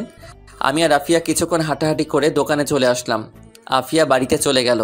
আমি দোকান খুলে বসলাম। কিছুক্ষণ পর আব্বা আসলো। আমি বাড়িতে চলে আসলাম। এসে খাওয়া দাওয়া করে আবার দোকানে যেতে লাগলাম রিক্সা দিয়ে। আফিয়ার বাড়ির রাস্তার মোড়ে এসে দেখি আফিয়া দাঁড়িয়ে আছে। আমাকে দেখে থামতে বলল। রিক্সা থামালো। আফিয়া বলল, মামা আমিও যাব। আরে আপনি কি করে উঠবেন? ভাই, আপনি অন্য রিক্সা নিয়ে চলে যান, আপা যেখানে যাবে আমি দিয়ে আসি। আরে কি বলেন, আমাকে দোকানে নিয়ে আসেন। আফিয়া হেসে বলল, অসুবিধা নেই, আমরা শেয়ার করে বসছি। আরে না, আপনি যান, আমি অন্য রিক্সা দিয়ে আসছি। চুপচাপ বস, আমার হাত ধর। এই বলে আফিয়া তার হাত বাড়ালো। আমি অনিচ্ছা সত্ত্বেও আফিয়ার হাত ধরে টান দিয়ে আমার পাশে বসালাম। আমাদের দুজনকে এভাবে দেখে মানুষ আর চোখে তাকাতে লাগলো। আমি লজ্জায় মুখ ঢেকে ফেললাম। কিছুক্ষণের মধ্যেই দোকানে পৌঁছালাম। দুপুরের খাবার নিয়ে এসেছি। আমি আসলে আব্বা চলে গেল। আফিয়া আরও আগে নেমে গিয়েছে। ঘণ্টাখানেক পর দেখি আফিয়া আমার দোকানের পাশে দাঁড়িয়ে কয়েকটি ছেলের সাথে কথা বলছে। তাদের মধ্যে দোকানে একটা মেয়ে কাস্টমার আসলো। বলল, একটা নম্বর লেখেন, 0175245। আচ্ছা থাক থাক, এখনকার যুগে ফ্ল্যাক্সি লোড করে শান্তি পাই না, একটা মিনিট কর দেন। মানে? নাম্বার দিলে পরে আবার এই নাম্বারে ফোন দিয়ে চালাতন করবে। আপনাদের মতো ছেলেদের আমার চেনা আছে, আপনারা সুন্দরী মেয়ে দেখলেই মাথা ঠিক থাকে না। দেন, মিনিট কার্ড দেন। সব কিছুই ঠিক ছিল, তোর নাম্বার দিতে অসুবিধা, তুই মিনিট কার্ড নিবি ভালো কথা। তুই এসব আলতু ফালতু প্যাচাল পারস কেন? মেজাজটা সাথে সাথে গরম হয়ে যায়। আমি বললাম, মিনিট কার্ড আপনার কাছে বিক্রি করব না, অন্য কোনো দোকান থেকে নেন। মিনিট কার্ড নেই মানে? ও বুঝেছি, আমার নাম্বারটা চাস, যেটা তুই আমাকে সরাসরি বললেই চলতো। এমনিতেই তুই একটু হ্যান্ডসাম, তোরে দেওয়াই চাই। আমার মতো সুন্দরী মেয়েদের পিছনে ছেলেরা লাইন ধরে দাঁড়িয়ে থাকে। আচ্ছা নে, নাম্বারটা তোল। আমি মেয়েটার দিকে তাকাতেই আমার কেমন যেন লাগছে। ঠোঁটে গাঢ় লিপস্টিক, যেটা আমার একদম পছন্দ নয়। বুকের উরু দুটো স্পষ্ট বোঝা যাচ্ছে। এমনিতেই মেজাজ গরম হয়ে আছে। আমি বললাম, সরেন তো দেখি। বাইরে তাকিয়ে দেখি কোনো ছেলে পেলে তো নেই, এমনকি বাইরে একটা কুত্তাও নেই। আমি বললাম, কোথায়? আপনার জন্য না বলে ছেলেরা লাইন ধরে দাঁড়িয়ে থাকে, কোথায়? বাইরে তো একটা কুত্তাও নেই। মেয়েটা অপমান লোকানোর জন্য তোতলাতে তোতলাতে বলল, তোরে দেখাইতে হবে, এখন নাম্বার তোল। আপনার মন মানসিকতায় সমস্যা আছে। আপনার কাছে আমি ফ্লেক্সিলোড বিক্রি করব না, যান এখান থেকে। কি? আমার মন মানসিকতার সমস্যা? তোদের মতো লুচ্চা ছেলেদের জন্য আজকে আমার মতো সুন্দরী মেয়েরা শান্তি মতো ফ্ল্যাক্সিলোড করতে পারে না। ওকে ফাইন, আপনি ফ্লেক্সিলোড কইরেন না। আমাদের চিল্লাচিল্লির আওয়াজ শুনে আফিয়া দোকানে আসলো আর বলল, কি হয়েছে? এই মেয়ে, তুমি কে? ওর সাথে ঝামেলা করছো কেন? ঝামেলা করব না তো কি করব? লুচ্চা একটা। আফিয়া আপনি শোনেন, উনি এসে বলেন নাম্বার লিখতে, কিন্তু নাম্বার না দিয়ে উনি বলেন আমি বলে আবার ফোন করে ডিস্টার্ব করব। আমি বলে লুইচ্চা আরও কত কিছু বলল। আফিয়া ঠাস ঠাস করে মেয়েটার গালে চড় দিল, বলল, তোর সাহস তো কম না? তুই কি করে ইমাদকে লুচ্চা বলিস? তোর নম্বর দিতে এতই প্রবলেম, তাহলে ফ্ল্যাক্স লোড করতে আসছিস কেন? আপনার সাহস তো কম না? আপনি কি করে আমাকে চড় মারলেন? জানেন আমি কে? আমি এই এলাকার চেয়ারম্যানের মেয়ে।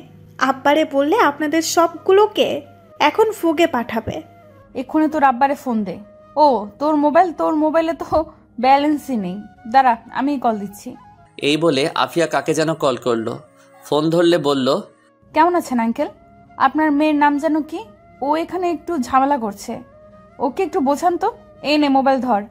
মেয়েটা মোবাইল ধরলো, কতক্ষণ কথা বলে বলল, লাস্টে বলল আচ্ছা। সরি আপু, কিছু মনে করবেন না, আসলে আমি একটু বেশি বাড়াবাড়ি করে ফেলেছি। ইমাদ, সরি, আমি চাই। নেক্সট টাইম এই এলাকায় সাবধানে চলাফেরা করবি। যাও। ওকে আপু। এই বলে মেয়েটা চলে গেল। আফিয়া ছেলেগুলোর সাথে দুই একটা কথা বলে দোকানে এসে বসলো। আসলে তুই তো লুচ্চাই। মানে? আমাকে কোন দিক দিয়ে লুইচ্চা মনে হয়? অনেক দিক দিয়ে। যাই হোক, মেয়েটাকে মারা আপনার ঠিক হয়নি। আমি তোর জন্য মেয়েটাকে মারলাম আর তুই বলিস ঠিক হয়নি? সিগারেট দে একটা। না, দিব না। আপনার সিগারেট খাওয়া বন্ধ। তুই বলছিস যা, আর খাবো না। সত্যি? আমার জন্য আপনি কেন সিগারেট খাওয়া ছেড়ে দিবেন? জানি না। খাওয়া দাওয়া করছেন? না। চলেন খাওয়া দাওয়া করি। না, তার চেয়ে ভালো তুই আমার বাসায় চল যাই, সেখানে খাওয়া দাওয়া করে চলে আসিস। না, আজকে টাইম শর্ট, আরেক দিন। ওকে, তুই খাওয়া দাওয়া কর, আমি বাড়ি যাই, রাতে কিছু জিনিস লাগবে। এই রিক্সা। আফিয়া রিক্সা দিয়ে চলে গেল। আমি খাওয়া দাওয়া করে রাত 9টা পর্যন্ত বেচাকেনা করলাম। এর মধ্যে আফিয়ার মোবাইলটা নিয়ে গেল টাকা দিয়ে। ভাবতাছি বাকি টাকা কি আফিয়াকে দিয়ে দিব নাকি আফিয়ার জন্য আরেকটি মোবাইল কিনে দিব। ধুর, ওর টাকা ওকে দিয়ে দিব। এখন বের হব বাড়িতে যাওয়ার জন্য। এমন সময় আফিয়া আসলো আর বলল, 5 কেজি চাউল দে। এখন কিছু দিতে পারবো না, দোকান বন্ধ করে ফেলবো, আগামীকাল নিয়েন। এখন দে। ওকে, আর কিছু লাগলে তাড়াতাড়ি বলেন। আফিয়া আরও কিছু জিনিসপত্র বলল, সেগুলো দিলাম। কত টাকা বিল হলো বললাম, সেগুলো দিলাম। আফিয়া টাকা দিল। আমি বললাম, আপনার আইফোন বিক্রি করেছি, এই নেন আপনার বাকি 30,000 টাকা। তোরে কে বলছে বিক্রি করতে? আমি তোর টাকা দিয়ে মোবাইল নিতাম। আপনি কবে টাকা নিয়ে আসবেন সেই আশায় আমি বসে থাকবো, এখন টাকা নেবেন? না, তাহলে আগামীকাল আমাকে মার্কেটে নিয়ে গিয়ে মোবাইল কিনে দিবি। আমার টাইম নেই, ধরেন আপনার টাকা। এখন কি করবেন আপনি জানেন। তুই আমাকে নিয়ে যাবি, এটা আমার পরিষ্কার কথা। আচ্ছা দেখি। আমি তাড়াতাড়ি দোকান থেকে বের হলাম, কারণ বাইরে একটা রিক্সা দাঁড় করিয়ে রাখছিলাম। আমি আগে গিয়ে রিক্সায় উঠে পড়লাম। আফিয়া বলল, আমি এত কিছু নিয়ে কি করে যাব? আপনি থাকেন, আমাকে দিয়ে আপনাকে নিয়ে যাবে। কি অকৃতজ্ঞ ছেলে রে তুই!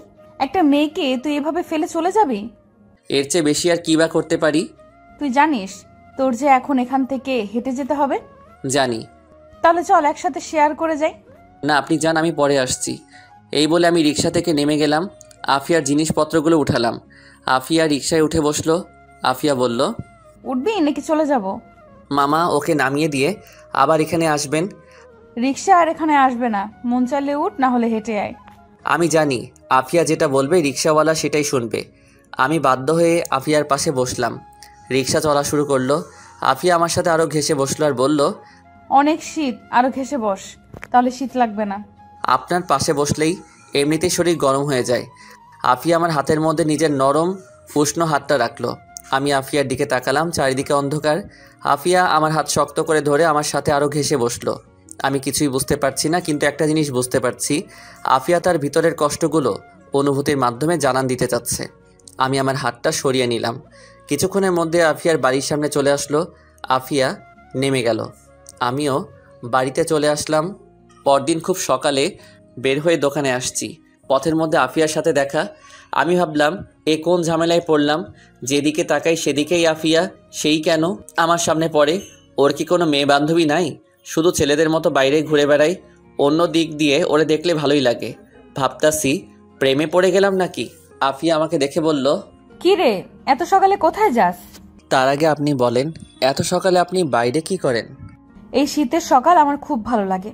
এত ঠান্ডার মধ্যে নিজেকে গরম রাখার মধ্যে যে একটা অনুভূতি, সেটা তোরে বলে বোঝাতে পারবো না।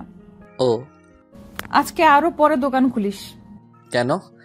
চল দুজন মিলে একসাথে হাঁটি। এখান থেকে দোকান পর্যন্ত আমি হেঁটে যাব। এতটুকু পর্যন্ত একসাথে যেতে পারি?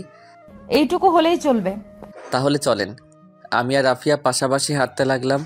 এত সকালে কুয়াশার মধ্যে সামনে কি আছে দেখা যাচ্ছে না। আমি ভাবলাম আফিয়ার ফ্যামিলি নিয়ে কিছু প্রশ্ন করি। আচ্ছা, আমি কি আপনাকে আপনি করেই ডাকবো নাকি তুমি করেই? আজ পর্যন্ত আমাকে তুমি কিংবা তুই বলার কেউ সাহস পায়নি, সবাই আপনি করে ডাকে। আর তুই আমার কাছে একটু স্পেশাল, সেই জন্য তুই আমাকে যেটা খুশি ডাকতে পারোস। আপনার কাছে স্পেশাল? Very interesting. এই যে আপনি এত টাকা জিনিসপত্র কিনেন, এত টাকা কোথা থেকে পান? তোর দোকান থেকে কিনি তো, সেজন্য তুই আমাকে এত প্রশ্ন করছিস। আজ থেকে তোর দোকানের মুখই দেখবো না। আচ্ছা, আমার দোকানের মুখ দেখেন না, তার আগে এটা বলে যান এত টাকা কোথায় পান? আব্বা ব্যাংকে কিছু টাকা রেখে গিয়েছিল, এই টাকার লাভ নিয়ে চলি। আর ধান্দা তো আছেই। বয়ফ্রেন্ড কয়টা? দেখছো আমার হাত, একটা চড় দিব। এই শীতের মধ্যে আপনি আপনি গরম হয়ে যাবি। আমরা তো বখাটে মেয়ে, আমাদের সাথে আবার প্রেম কে করবে? হয়তো প্রেমের নামে কিছুদিন নাটক করবে, ব্যবহার করবে, ছুঁড়ে ফেলে দিবে। আসলে কি জানিস, যে যতই কথা বলুক, বিয়ে করার সময় সবাই সব থেকে ভালোটাই সিলেক্ট করে। কথাগুলো বলার সময় আফিয়া ইমোশনাল হয়ে পড়ে। তাই বলে কি আপনার বিয়ে করার ইচ্ছা নেই? জানি না। এই মুহূর্তে যদি একজন আপনাকে বিয়ে করার জন্য বলে, তাহলে আপনি কি করবেন? তার কানের নিচে চর মেরে বিয়ে করার স্বাদ ভুলিয়ে দেব। কেন? এমনি। এত প্রশ্ন করছিস কেন? করবি আমাকে বিয়ে? যত সব ফালতু কথাবার্তা। এখন তুই বল, তোর গার্লফ্রেন্ড কয়টা? একটা ছিল রিয়া, ওর তো বিয়ে হয়ে গেছে, এখন কোনো গার্লফ্রেন্ড নাই। তোর আবার গার্লফ্রেন্ড না থাকতে পারে? এমনিতেই তুই যে হ্যান্ডসাম, তোরে দেখেই মেয়েরা ক্রাশ খাবেই। খাই তো, আপনাকে দেখে আর খেতে পারি না। ওকে, যদি তোর সাথে কোনো মেয়েকে দেখি, মনে করবি তুই মেয়েটাকে জীবনের লাস্ট বার দেখলি। আমি আফিয়ার কানে কানে গিয়ে বললাম, যদি ওই মেয়েটা তুমি হও। এই বলে আমি জোরে হেঁটে দোকানে চলে আসলাম। পিছনে তাকিয়ে দেখি আফিয়া তখনও সেখানে ঠাই দাঁড়িয়ে রইল। হয়তো এটা নিজের কানে বিশ্বাস করতে পারছে না। আফিয়ার জন্য আমার ভিতরে ভিতরে একটা ফিলিংস কাজ করতো। তার সাথে বেশি চলাফেরা করি সেজন্য নাকি ও সবসময় আমার চোখের সামনে থাকে সেজন্য আমি জানি না, কিন্তু ওকে কেন জানি আমার মন চায়। হয়তো আমি তার প্রেমে পড়ে গেছি, কিন্তু একটা বখাটে মেয়ের প্রেমে পড়লাম। বখাটে হয়তো কি হয়েছে, মেয়ে তো, এখন আমার নিজেরই করে নিতে হবে। আর আমি কোনো সময় আমার ভালোবাসার কথা বলবো না, কারণ ও তো বখাটে মেয়ে। কোন সময় মন ঘুরে যায় কে জানে, তারপরে ফান্দে ফেলে টাকা খাবে। আচ্ছা দেখি কি হয়। এমনিতেই আফিয়া অনেক সুন্দরী, আরও নিজেকে প্রোটেক্ট করতে জানে। আমি দোকান খুলে বসলাম। দেখি আফিয়া আসলো, বলল, মোবাইল কিনতে কখন যাবি? আব্বা দোকানে আসুক তারপর দেখি। এই বলে আফিয়া হাসি দিল। হাসিটা আমার বুকে তীরের মতো বেদ করলো। আমি বললাম, এখন কোথায় যাবেন? বাসায়। বাসায় থাকবেন, আমি এসে নিয়ে যাব। এই বলে আফিয়া চলে গেল। আমি বেচাকেনায় মনোযোগ দিলাম। একটানা 10টা পর্যন্ত বেচাকেনা করলে আব্বা আসলো। আমি বাড়িতে চলে আসলাম। এসে খাওয়া দাওয়া করে রেডি হয়ে আফিয়ার বাসার সামনে গেলাম। গিয়ে দরজায় টোকা দিলাম। একটু পর দরজা খুলল। দরজা খুললে আফিয়ার দিকে আমি আর চোখ সরাতে পারছি না। এটা আমি কি দেখছি? দেখি আফিয়া একটা লাল শাড়ি পরছে, চুলগুলো খোলা, ঠোঁটে লিপস্টিক, একেবারে আমার সামনে যেন জ্যান্ত পরি দাঁড়িয়ে আছে। আফিয়া লজ্জা পেয়ে মাথা নিচু করে বলল, কিভাবে দেখতেছস? আমরা শুধু একটা মোবাইল কিনতে যাব, এইভাবে সাজার কোনো মানে আছে? এমনি সাজলাম, অনেকদিন ধরে সাজি না। আজকেই কেন? অন্য কোনো দিন সাজতেন। আজকেই। ওকে, মোবাইল কোনো চয়েস নেই, আমি যেটা কিনে দিব ওইটাই নিতে হবে। এখন চল যাই। আফিয়া আর আমি একসাথে হেঁটে রাস্তায় আসলাম। ওইখান থেকে রিক্সা নিয়ে দুজনে এক রিক্সায় উঠলাম। উঠে মার্কেটের উদ্দেশ্যে রওনা দিলাম। মার্কেট যে এলাকায় থাকি এর বাইরে অন্য এলাকায় পড়ছে। মার্কেটে গিয়ে পছন্দ মতো একটা মোবাইল পছন্দ করে আফিয়াকে দিলাম। আফিয়া সেটা সাদরে বরণ করলো। আফিয়া চেষ্টা করলো আমাকে কোনো রেস্টুরেন্টে ঢোকাতে, কিন্তু আমি দোকানের কথা বলে কেটে পড়ি। রিক্সা নিয়ে আসছি, দেখি 2-1টা ছেলে আমাদের রিক্সা আটকালো।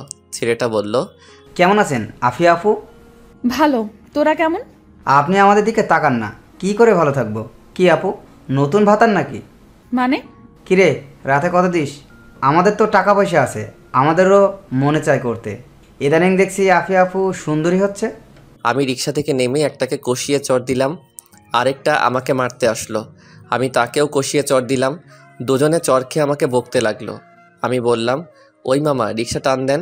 আমি কি রিক্সায় উঠলাম। রিক্সা উঠলে আফিয়া কাঁদতে লাগলো। বলল, আমি কি করছিলাম তাদের? এত খারাপ কথা কি করে বলতে পারলো? ওরা ওদের কথা বলছে, তুমি তাদের কথায় কান দিও না। না, ওদের একটা শিক্ষা দিতেই হবে। এই বলে কাকে জানি কল করলো। কিছুক্ষণ কথা বলল, বুঝলাম ও ছেলে দুটোকে ধরে আনতে বলছে।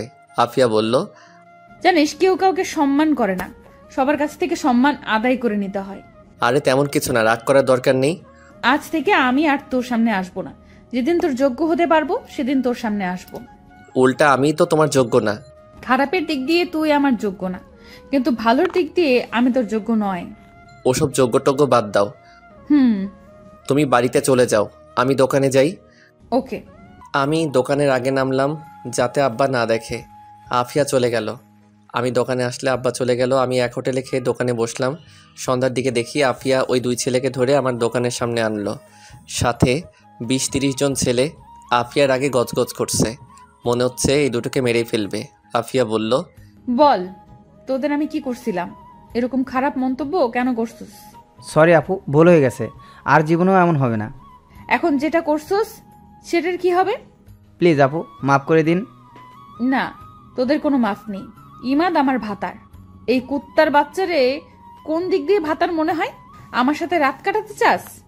এটা বলার সাথে সাথেই আফিয়ার পক্ষের এক ছেলে ওই ছেলে দুটোর মুখে লাথি মারলো আর বলল, তুই কোন মুখ দিয়ে এই কথা বের করিস?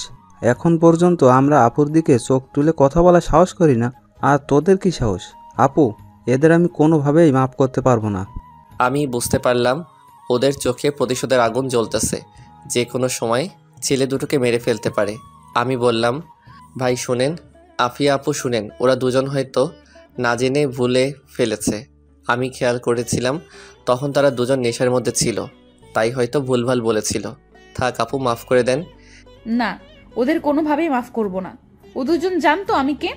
জেনে শুনে ও আমাকে খারাপ মন্তব্য করেছে। এই ওদের আমার সাথে রাত কাটানোর স্বাদ মিটিয়ে দে।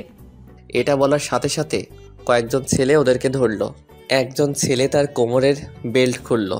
বুঝলাম এখন তাদের বেদম পেটাবে। আমি বললাম, আপু হয়তো তারা ভুল করে ফেলেছে নেশার কারণে, থাক এইবারের মতো মাফ করে দেন। দেখি একজন ছেলে তাকে তাদের দুজনকে বেদম পেটাচ্ছে। আফিয়া বলল, থাম, এবারের মতো তাদের দুজনকে মাফ করে দে। আর সাবধান করে দে ওই এলাকার প্রত্যেকটা ছেলেকে, যারা তারা সাবধানে চলাফেরা করে। আর এই দুইজন সামনে পড়লেই মাইর হবে। আমি ইমাদের কথায় তোদের মাফ করে দিলাম। যা তোরা দুজন। যাওয়ার সময় ছেলে দুটোকে যে যা পারে কিল চর লাথি দিয়ে দিল। আফিয়া সবার উদ্দেশ্যে বলল, রাকিব কোথায়? পিছন থেকে এক ছেলে বলল, জি আপু বলেন। জিনিয়া কে রে? কুদ্দুস চাচার মেয়ে। তোদের মধ্যে কি চলছে? তেমন কিছু না। জিনিয়াকে বিয়ে করবি? আজকে জিনিয়ার আব্বা আমার কাছে আসছে। তোর কথা বলছে বলছে এই বিয়েটা ঠিক করে দিতে। সমস্যাটা কি? কোনো সমস্যা নেই, কিছু টাকা শর্ট পড়েছে। কত? 50,000। আসলে আপু কুদ্দুস চাচার একমাত্র মেয়ে, তাই চাচ্ছে একটু আয়োজন করে বিয়েটা দিতে, কিন্তু টাকার কারণে হচ্ছে না। তোর তো আব্বা নেই। না আপু। এই তোদের প্রত্যেকের মানিব্যাগে হাত দে, যে যত পারিস দে। সবাই টাকা দিল, কেউ 1000, কেউ 500, কেউ 300, যে যত পারলো দিল। আফিয়া আমার দিকে তাকালো, বলল, তুই কিছু দে। থাক, তোরটা আমি দিয়ে দিচ্ছি।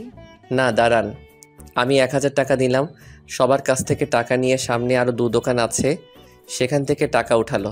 সব টাকা রাকিবের হাতে দিয়ে বলল, এখন গুনার দরকার নেই, 1 সপ্তাহের মধ্যে বিয়ের তারিখ ঠিক করে সবাইকে দাওয়াত দিবি, কেউ যাতে বাদ না পড়ে।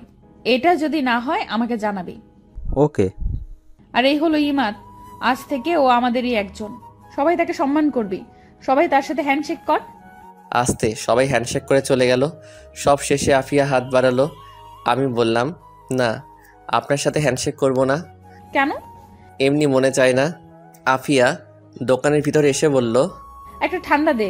আর কোন দিক দিয়ে আমাকে তোর আপু মনে হয়? সবাই আপনাকে সম্মান করে আপু বলে ডাকে, এখন আপনাকে সবার সামনে আপু না বললে অন্যরকম দেখায় না? এই শীতের মধ্যে ঠান্ডা খাওয়ার দরকার নেই। আচ্ছা, একটা ঠান্ডা দে আর সিগারেট দে। এই দুটোর মধ্যে আপনাকে কিছুই দিব না। আফিয়াকে একটা নর্মাল পানি দিলাম। আফিয়া সেটা খেলো, বলল, আজকেই তোর সাথে আমার লাস্ট দেখা। মানে বুঝলাম না। যেদিন তোর যোগ্য হতে পারবো সেদিন তোর সামনে আসবো। আমার যোগ্য মানে কিছুই বুঝলাম না। আমি জানি তুই কিরকম মেয়ে চাস। তুই চাস রিয়ার মতো সরল সোজা মেয়ে, কিন্তু আমি তো সেরকম না। দূর রাখেন তো, আপনি যেরকম হন তাতে আমার কিছু যায় আসে না। তোরে আমি ঠকাতে চাই না। বুঝেছি আপনি ইমোশনাল হয়ে গেছেন, আপনার মাথা ঠিক নাই। এখন বাড়ি যান, এই রিক্সা আপুকে বাসায় দিয়ে আসো। না, আমি যাব না, আমি তোর সাথে যাব। ওকে, এখন যাও, পরে তোমার সাথে দেখা করব। সত্যি করবি তো? আফিয়া রিক্সায় উঠে চলে গেল। বাসলাম, আফিয়া কি আমাকে ভালোবাসে? আমার তা মনে হয় না, তার নিজের মুখ থেকে শুনতে হবে। ভাই 1 বস্তা চাউল দেন। আচ্ছা। আমি 1টা না 9টা পর্যন্ত বেচাকেনা করে বাড়িতে চলে আসলাম। পরদিন সকালে ভাবলাম আফিয়ার সাথে দেখা হবে, কিন্তু না, দুপুর গড়িয়ে বিকাল হলো। আফিয়ার মুখ দেখতে পারলাম না। মোবাইল নাম্বারটা নেই, ফোন দিব যে। সত্যি কি ও আমার সামনে আসা বন্ধ করে দিল? এই কথা তো এর আগে অনেকবার বলেছিল, কিন্তু ও আরও বেশি করে আসতো। এখন কেন জানি টেনশন হচ্ছে। ধুর, হয়তো কোনো কাজে আটকে গেছে, আসবে বোধহয়, কিন্তু না, 2 দিন হয়ে গেল আসেনি। না, এখন তাকে খুঁজে বের করতে হবে। আরে ওর বাড়ি তো এখানেই, বাড়িতে গিয়ে দেখে আসতে হবে। আমি রাতে দোকান বন্ধ করে আসার সময় আফিয়ার বাড়িতে গেলাম, তখন বাজে 10টা ছুঁই ছুঁই। আমি আফিয়ার বাড়ির দরজায় টোকা দিলাম, খুলছে না। ভাবলাম কেউ নাই নাকি, কেউ তো আছে, না হলে দরজা খোলা থাকবে কেন? ভিতর থেকে গলা ভাঙা আওয়াজ আসলো। কে? আমি বললাম, আফিয়া, আমি ইমাদ। একটু পর দরজা খুললো, দেখি আফিয়া। আফিয়া পুরো অন্যরকম হয়ে গেছে, মুখটা থেকেও যেন নেই। অসুখ বিসুখ হলো নাকি? চুলগুলো উস্কো খুস্কো, যেন এক পাগলি আমার সামনে দাঁড়িয়ে আছে। ওর এরকম অবস্থা কেন কিছুই বুঝতে পারছি না। আফিয়া বলল, তুই এখানে কেন আসছস? আপনাকে দেখতে। আর এরকম লাগছে কেন? সেটা তোর জেনে লাভ কি? এরকম করছেন কেন দেখি? এই বলে আমি আফিয়ার কপালে হাত দিলাম। যেটা বুঝলাম, আফিয়ার শরীরে প্রচণ্ড জ্বর। আফিয়া বলল, হাত সরা, তোর সাহস তো কম না। তুই কোন সাহসে আমার শরীরে হাত দিস? তুই জানোস না তোর এই হাত আমি ভেঙে ফেলতে পারি? আমি বুঝতে পারছি আফিয়া আমার উপর রাগ করছে, হয়তো তাকে দেখতে না আসায় আমার উপর অভিমান করছে। আচ্ছা সরি, আমি চলে যাচ্ছি, কিন্তু আপনার হাতের নুডলসটা খেতে খুব মন চাচ্ছে। আচ্ছা বাদ দিন, আমি যাই। ঠেকা পড়ছে তোর নুডলস খাওয়াতে। সেটাই। আচ্ছা যাই, সকালে আসবো। তোর আর আশা লাগবে না, আর তুই আমার সামনে আসবি না। আচ্ছা। এই বলে উল্টো দিকে ঘুরে হাঁটা ধরলাম। আফিয়ার চোখের সামনে থেকে চলে এসে একটু আড়ালে নিয়ে দেখতে লাগলাম ও কি করে। দেখি দরজার সামনে মাথা নিচু করে বসে পড়ল। ভাবলাম তাকে এভাবে ফেলে যাওয়া ঠিক হবে না। আমি আবার আস্তে আস্তে তার সামনে গেলাম। ও বুঝতে পারে নাই আমি যে আবার আসবো। আমি বললাম, আফিয়া, জানি তুমি আমার উপর রাগ করছো, তাই বলে আমাকে এভাবে চলে যেতে বলবা? আফিয়া দাঁড়ালো, দেখি আফিয়া কাঁদছে আর বলল, তোর সাহস কম না, তুই আবার আসছস? আমি আফিয়ার কাছে গিয়ে তাকে জড়িয়ে ধরলাম, কিন্তু সে কেঁদেই চলল। আফিয়ার শরীর আগুনের মতো গরম হয়ে আছে। তার শরীরের উত্তাপ আমার ঠান্ডা শরীর গরম করে দিচ্ছে। আমি বললাম, সরি আফিয়া, আমি ভাবছিলাম তুমি সত্যি আমার দোকানে আসা বন্ধ করে দিয়েছো। আমি যদি জানতাম তুমি অসুস্থ তাহলে আমি এক মুহূর্ত দেরি করতাম না।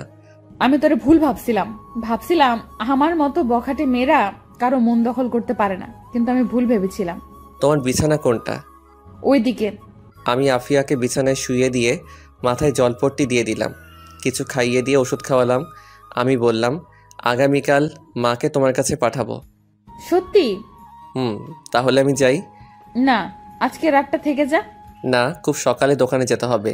আমি খুব সকালে জাগিয়ে দিব। ওকে। আমি গিয়ে তাদের রুমের সোফার মধ্যে শুয়ে পড়লাম। সকালে ঘুম থেকে উঠে দেখি আফিয়া রান্নাঘরে কী জানি করছে। ভাবলাম এই জ্বরের মধ্যে আবার কি করে। আমি উঠে ফ্রেশ হলাম, গিয়ে সোফায় বসলাম। দেখি আফিয়া নুডলস রান্না করে আনলো। আমি বললাম, এই জ্বরের মধ্যে কি দরকার ছিল? তুই বলছিস আর আমি না করতে পারি? আফিয়া এসে সোফায় বসলো। আমি আফিয়ার কপালে হাত রাখলাম, দেখি এখনও মারাত্মক জ্বর। আফিয়া আমার হাতটা নিয়ে তার ঘাড়ে রাখলো। তার ঘাড় আগুনের মতো গরম হয়ে আছে। আফিয়া বলল, তোর এই ঠান্ডা হাতটা এভাবেই রাখ, খুব ভালো লাগছে। তোর কাঁধে মাথা রাখতে পারি? না, এখন না, অন্য কোনো দিন। ওকে। আমি ঘড়ির দিকে তাকিয়ে দেখি 6:50 বেজে গেছে। শীতের দিনে সকাল খুব ছোট থাকে, তাড়াতাড়ি দোকানে যেতে হবে। আজকে দোকানে অনেক কাজ। আমি বললাম, আমি উঠি। কই, তুই তো নুডলস খেলি না? ও, আমি তো ভুলেই গেছিলাম, তোমার হাতের নুডলস আমি মিস করতে পারি? খেতে খেতে আমি বললাম, তুমি কতদিন ধরে এই বাসায় একা থাকো? 5 বছর ধরে। ভয় করে না? প্রথমে ভয় করতো, কিন্তু এখন মানিয়ে নিয়েছি। ভালো। এই এলাকা সম্পর্কে আমার অনেক কিছুই অজানা, একটু বলবা? কি জানতে চাস? এই এলাকাটা এত নির্জন কেন? আর সকল মানুষ তোমাকে ভয় পায় কেন? তেমন কোনো কারণ নেই। এই এলাকার মানুষগুলোই অন্যরকম। সন্ধ্যার পরে তারা বাইরে ঘুরোঘুরি করতে পছন্দ করে না, কারণ তারা স্ত্রীর প্রতি অনুগত। তারা ফ্যামিলিকে সময় দিতে পছন্দ করে। তুই দেখ, পাশের এলাকার রাত 12টা পর্যন্ত রাস্তাঘাটে প্রচুর মানুষ। এই কারণেই এলাকাটা নির্জন। দেখলাম এই এলাকার প্রত্যেকটা মানুষের বাড়ি খুব উন্নত। কারণটা কি? এই এলাকার প্রত্যেকটা মানুষ উচ্চশিক্ষায় শিক্ষিত, আর তারা অল্পতেই সন্তুষ্ট। সেই জন্য দেখবি তারা বাইরের কোনো লোক ভাড়া দিতে চায় না। আর এই এলাকার ছেলেরা এলাকার কোনো মেয়েকে পছন্দ করে বিয়ে করে। এটা এই এলাকার অনেক পুরনো নিয়ম। তাই তুই যাদের দেখবি সবাইকে চেনা পরিচিতই মনে হবে। বুঝলাম, কিন্তু তোমার এত পাওয়ার কেন? তোমার তো টাকা পয়সা বাড়ি গাড়ি কিছুই নেই, তাহলে তোমাকে এত ভয় পায় কেন? এই এলাকায় মিনিমাম 300-র মতো বাড়ি আছে। এমন কোনো লোক নেই যে আমাকে চেনে না। কারণটা হলো আমার বাবা আমার আবার খুব পাওয়ার ছিল। এই এলাকার মানুষ পূর্বপুরুষদের বিশ্বাস করত। এই ধর, আমার আব্বার আগে আমার দাদা, এরকম ভাবে আমাদের ফ্যামিলি, তারপর বাবার পর আমি, এইভাবেই চলে আসছে। কিছু না থাকলেও তারা আমার কথা শুনতে বাধ্য। কারণ তোরে বলছিলাম না, তারা পূর্বপুরুষদের বিশ্বাস করে। এটাই এই এলাকার নিয়ম। কিন্তু আমি যে দেখলাম আপনি মাঝে মাঝে ছেলেদের মারেন, আর আমার টাকা ছিনতাই করছো কেন? ওরা অন্য এলাকার, আমার এরকম কোনো ইচ্ছাই ছিল না। ওদের টাকার দরকার ছিল, তাই তারা করছে। পরে আমি জানতে পারি। পরে ভাবলাম তোর কাছে ছোট হয়ে লাভ নেই, তাই আর তোকে বলিনি। কিন্তু আমি কি জানতাম তুই এত চালাক। আচ্ছা, তোমার মা বাবা কিভাবে মারা গিয়েছে? রোড অ্যাক্সিডেন্টে। আব্বা আম্মার সাথে সাথে মারা যায়। আমি একটুর জন্য বেঁচে যাই, তারপরে আমার এখান দিয়ে মাংস নিয়ে যায়। এই বলে আফিয়া তার কোমরের কাপড় উঠিয়ে আমাকে দেখালো। দেখি সেখানে অনেকগুলো শিলির দাগ। আমি ঘড়ির দিকে তাকিয়ে দেখি অনেকটা সময় চলে গিয়েছে। আমি বললাম, তোমার সাথে আরও অনেক কথা আছে, কিন্তু আর টাইম নেই, আমি এখন উঠি। আর একটু বস না, আজ পরে দোকান খুলিস? না, আজকে একটু কাজ আছে, অন্য কোনো দিন। আর আমি মাকে পাঠাচ্ছি। ওকে। আচ্ছা, একটা প্রশ্ন ছিল। কর। ধরো এখন আমি তোমার ঘর থেকে বের হলাম, এখন কেউ দেখলো, পরে সে কি ভাববে? কিভাবে বল? ভাববে আমরা দুজন একসাথে এক বাড়িতে কি করছি। আফিয়া উঠে আমার পাশে বসলো, বলল, কি করছি বল? কি আর ভাববে বল? থাক, কিছু না। না, বল। এই বলে আফিয়া আমার সাথে ঘেঁষে বসলো। তার শরীরের উত্তাপ আমি টের পাচ্ছি। আমি বললাম, তুমি জ্বরে পড়ে যাচ্ছ, যাও গিয়ে শুয়ে থাকো। যাচ্ছি, দুপুরে আবার আসবি আর রাতে আসবি। ইস, আমি যেন তার জামাই, রুটিন করে আসতে হবে। এই কি বললি? দাঁড়া, তোরে দেখাচ্ছি মজা। তোমার মজা দেখানোর আগে আমি পালাই। এই বলে আমি আফিয়ার ঘর থেকে বের হয়ে আসি, সোজা দোকানে আসি। 10টা পর্যন্ত দোকানে বসলাম। তারপর আব্বা আসলো, আমি বাড়িতে চলে আসলাম। খাওয়ার সময় মাকে বললাম, আফিয়ার নামের কাউকে চিনো? চিনি বোধ হয়। কেন? শিওর করে বলো। চিনি। কে? রোড অ্যাক্সিডেন্টে মারা গেছে মিলন সাহেবের একমাত্র মেয়ে আফিয়া। এই মেয়ে এখন এলাকায় কি জানি বলে, বস নাকি ডন বলতে পারি না। এই মেয়ের পাল্লায় ভুলেও পড়বি না, এসব বখাটে মেয়ে, তোরে ধরলে আর ছাড়বেই না। আমি ভাবলাম মা তো দেখি আমার থেকে এক লাইন আগে থেকে আমাকে সাবধান করে দিচ্ছে। এখন কি বলবো? কেন? আফিয়া দেখি আমার সাথে খুব ভালোভাবে কথা বলে। এসব মেয়েদের মুখে অনেক রস থাকে, পরে কখন যে কি করে সব উধাও বানিয়ে ফেলে। সবাই কি আর এক? আমার কি মনে হয় জানিস, এই টাকা একমাত্র আফিয়াই নিয়েছে, ও ছাড়া আর কে করবে এই কাজ? আমি ভাবলাম দেখি মার মনে কি আছে। তোমার এই কথা কেন মনে হচ্ছে? শোন, এই এলাকায় একটা সাইরেন আছে, কেউ যদি কোনো বিপদে পড়ে তাহলে সেই সাইরেনটা বাজাতে পারতো, কিন্তু এখন আর সেটা নেই। এখন সাইরেন বাজানোর অনুমতি শুধু আফিয়া আর 2-1 জনের কাছে আছে। এখন সেই সাইরেনের কথা মানুষ ভুলেই গেছে। তো মা এখন আফিয়া ছিনতাই করছে কোথায়? এটা সে উঠায় নেয়, কারণ এখন সে যাতে ছিনতাই করতে পারে। আফিয়া ছিনতাই করছে এবং মা অলরেডি আফিয়া এই টাকাও দিয়ে দিয়েছে। কি বলিস? শুনো, আমি ওই দিনের ঘটনা মাকে সম্পূর্ণ খুলে বললাম। মার চোখ তো কপালে উঠে গেছে। মা বলল, এত কিছু হয়ে গেল আর তুই আমাদের জানাসনি কেন? আমি চাইনি আফিয়া তোমাদের কাছে ছোট হোক। তার ছোট হওয়াতে তোর কি? এই দাঁড়া, আমি যেটা ভাবছি সেটা না তো। একদম না মা, আফিয়া কিছুদিন ধরে প্রচণ্ড জ্বর ঠান্ডায় ভুগছে। যাও গিয়ে একটা নজর দেখে আসো। আমার ঠেকা পড়ছে একটা বখাটে মেয়ের বাড়িতে যেতে। দেখো, এই মেয়ে কিন্তু এই এলাকার ডন, ও যেটা বলবে সেটাই হবে। এখন ও যদি আমাদের হাতে থাকে তাহলে আমাদের কোনো টেনশনই থাকবে না। সেটা তুই ঠিক বলেছিস। যাও গিয়ে দেখে আসো, আর মা কিছু রান্না করে নিয়ে যাও। আচ্ছা যাচ্ছি। আমি শুধু অসুস্থ দেখেই যাচ্ছি, অন্য কোনো উদ্দেশ্য থাকলে ভুলেও যেতাম না। আচ্ছা তুমি যাও। ততক্ষণে আমার খাওয়া দাওয়া শেষ করে রুমে এসে আফিয়াকে কল দিলাম। আসার সময় নাম্বারটা নিয়ে আসছিলাম, আমি ফোন দিলাম। আফিয়া, মা আসছে। সত্যি তোর মার সাথে জমিয়ে আড্ডা দিব। এমন কিছু করবা না যাতে মা তোমাকে খারাপ ভাবে। তুই কোনো টেনশন করিস না। আচ্ছা, এই বলে আফিয়া কল কেটে দিল। কিছুক্ষণ পর দেখি মা রেডি হয়ে আফিয়ার বাসার উদ্দেশ্যে রওনা দিল। আমি ভালো করেই বুঝতে পারছি আমি আফিয়ার প্রেমে পড়ে গেছি। এখন আফিয়ার মুখ থেকে শুনতে হবে আর বাকি কাজটা সেরে ফেলতে পারে। আফিয়া ভিতরটা একদম পরিষ্কার কিনা সেটা বুঝতে হবে, নাকি আমার মাধ্যমে অন্য কিছু করতে চাচ্ছে সেটা যাচাই করার একটা উপায় আছে। আমি কিছুক্ষণ রেস্ট নিয়ে দোকানের উদ্দেশ্যে রওনা দিলাম। আমি বাইরে বের হয়ে রিক্সা নিয়ে দোকানে চলে গেলাম। দোকানে গেলে আব্বা বলল, চাউল আনতে হবে, কিছু টাকা শর্ট পড়েছে। এখন কি করব? মহাজনের কাছে বাকি করি না। আমি ভাবলাম আফিয়া যে ছিনতাই করার টাকাটার কথা আব্বাকে বলবো, ভাবলাম বলে দেই, এমনিতেই মা তো আব্বাকে বলবেই। আব্বা, মনে আছে একবার যে আমাদের 20,000 টাকা ছিনতাই হয়েছিল? মনে আছে। আমি আব্বাকে সব কিছু খুলে বললাম। আব্বা বলল, আফিয়া মেয়েটা ভালো, আমাকে খুব সম্মান করে। আমিও ভাবছিলাম ও এ কাজ করতে পারে না। এই মেয়ের সাথে ঝামেলা করিস না। আগে যত সমস্যা হয়েছিল সেই সকল সমস্যার সমাধান আফিয়াই আমাকে করে দিয়েছিল। টাকাটা কোথায়? দিচ্ছি। আমি পিছনে একটা বক্সের ভিতরে টাকাটা রাখছিলাম, সেটা এনে আব্বাকে দিলাম। আব্বা বলল, এই জায়গাটা পরিষ্কার কর, আমি চাউল নিয়ে আসি। আচ্ছা। আব্বা চলে গেল। এইভাবে কিছুদিন চলে গেল। এই কয়দিনে আফিয়া সম্পূর্ণ সুস্থ হয়ে যায়। মার হাবভাব দেখে বুঝলাম আফিয়ার সাথে মার ভালোই বন্ধুত্ব হয়ে গেছে। আমি এটাই চাচ্ছিলাম। আমি রাতে দোকানদারি করছিলাম, তখন বাজে রাত 10টা ছুঁই ছুঁই। দেখি আফিয়া আসলো। ও এই কয়দিনে শুকিয়ে গেছে। এত রাতে আফিয়াকে দেখে আমি বরাবরের মতোই অবাক হলাম। আর ওর উপরে রাগ হচ্ছিল, কারণ এত রাতে ও বাইরে কি করে। আমি রাগান্বিত মুখে বললাম, এত রাতে তুমি বাইরে কি করো? তোর কাছে আসছি। সেজন্য এত রাতে? তোরে দেখতে ইচ্ছে করছিল। মিথ্যা কথা, অন্য কোনো উদ্দেশ্য থাকলে বলো। না রে, এমনি আসছি তোর সাথে দেখা করতে।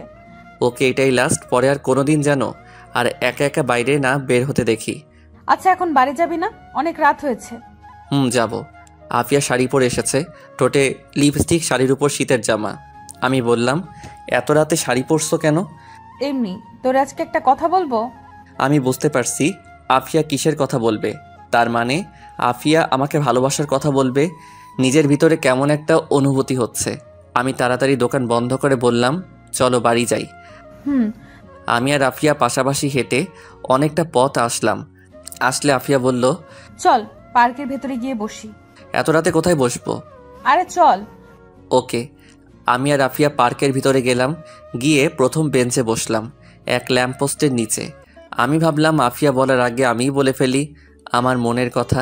আফিয়া বেঞ্চের মধ্যে বসলো, একেবারে আমার সাথে ঘেঁষে। তুই বস, আমি আসছি। কোথায়? আফিয়া উঠে চলে গেল।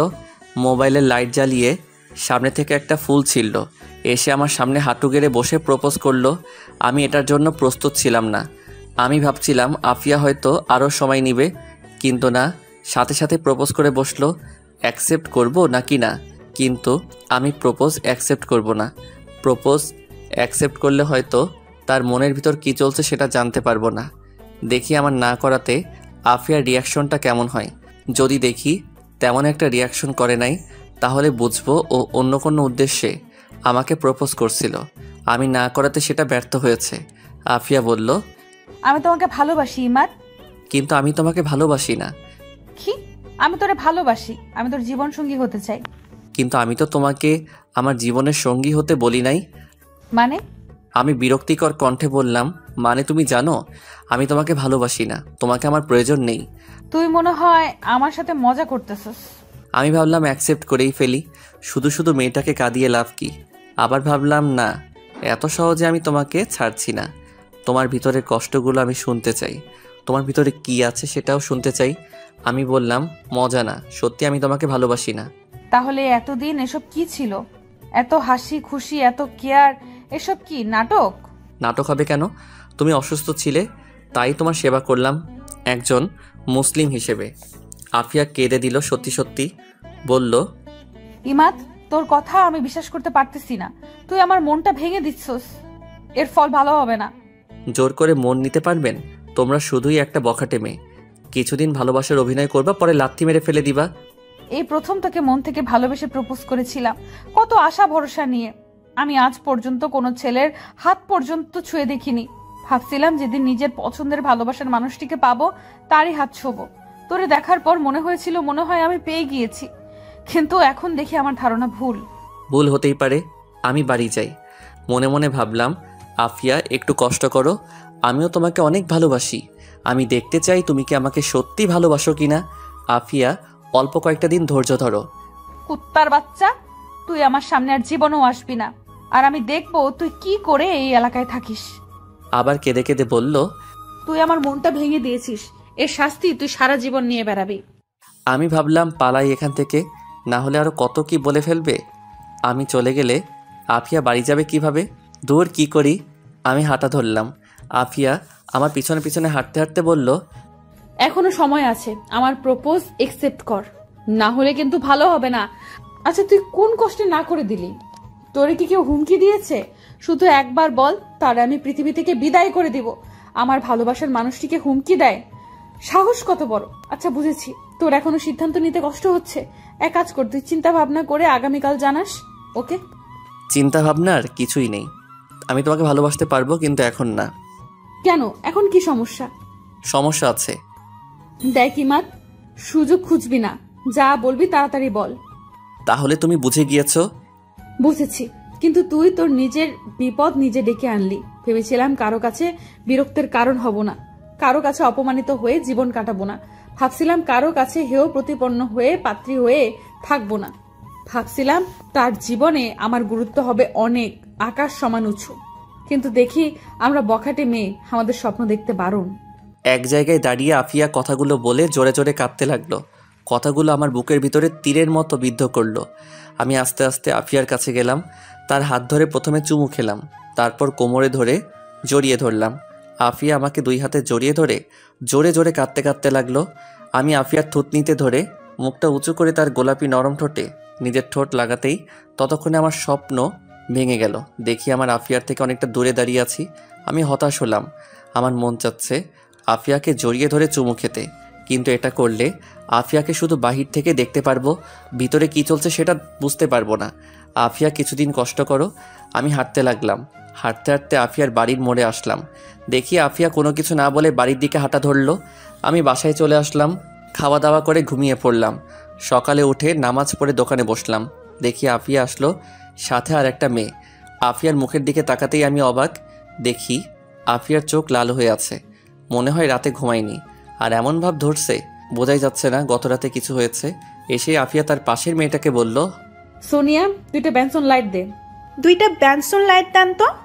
আচ্ছা। আমি 2টো বেনসন লাইট দিলে আফিয়া একটা বেনসন লাইট জ্বালিয়ে একটু দূরে চলে গেল।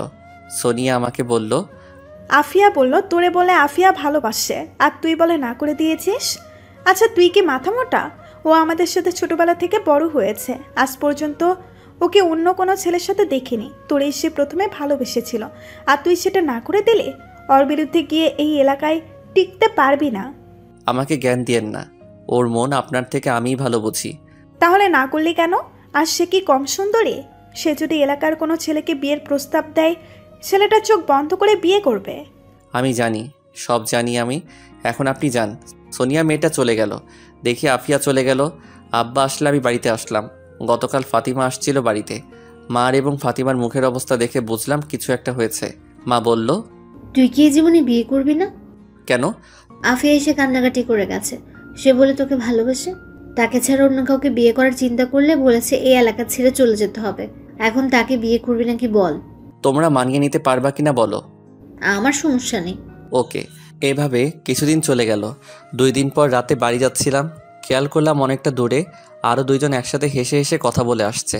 কিছুক্ষণ পর হাঁটার পর খেয়াল করলাম একজন চলে গেল। আরেকজন জোরে জোরে হেঁটে আমার থেকে একটু দূরে হাঁটতে লাগলো। ভালো করে খেয়াল করে দেখি এটা আর কেউ না, এটা হলো আফিয়া। আমি ভাবলাম এই তো সুযোগ। এতদিন যেটা বুঝলাম, আফিয়া আমাকে সত্যি ভালোবাসে।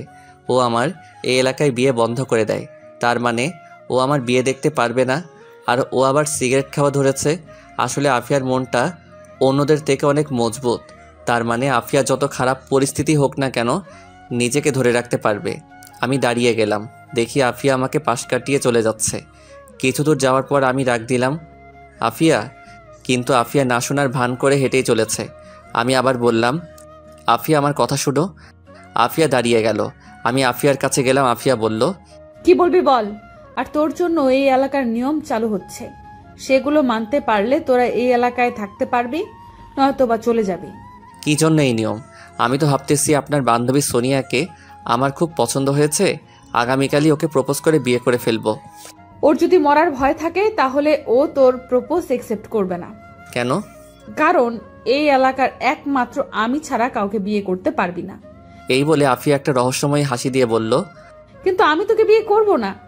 আমি বুঝতে পারছি আফিয়া চাচ্ছে তার কাছে নত হয়ে তাকে প্রেমের প্রস্তাব দিতে। পরে সে কতক্ষণ ঢং করবে। আমি বললাম, আপনাকে বিয়ে করা ঠেকা পড়ছে না? সোনিয়াকে নিয়ে আমি পালিয়ে যাব।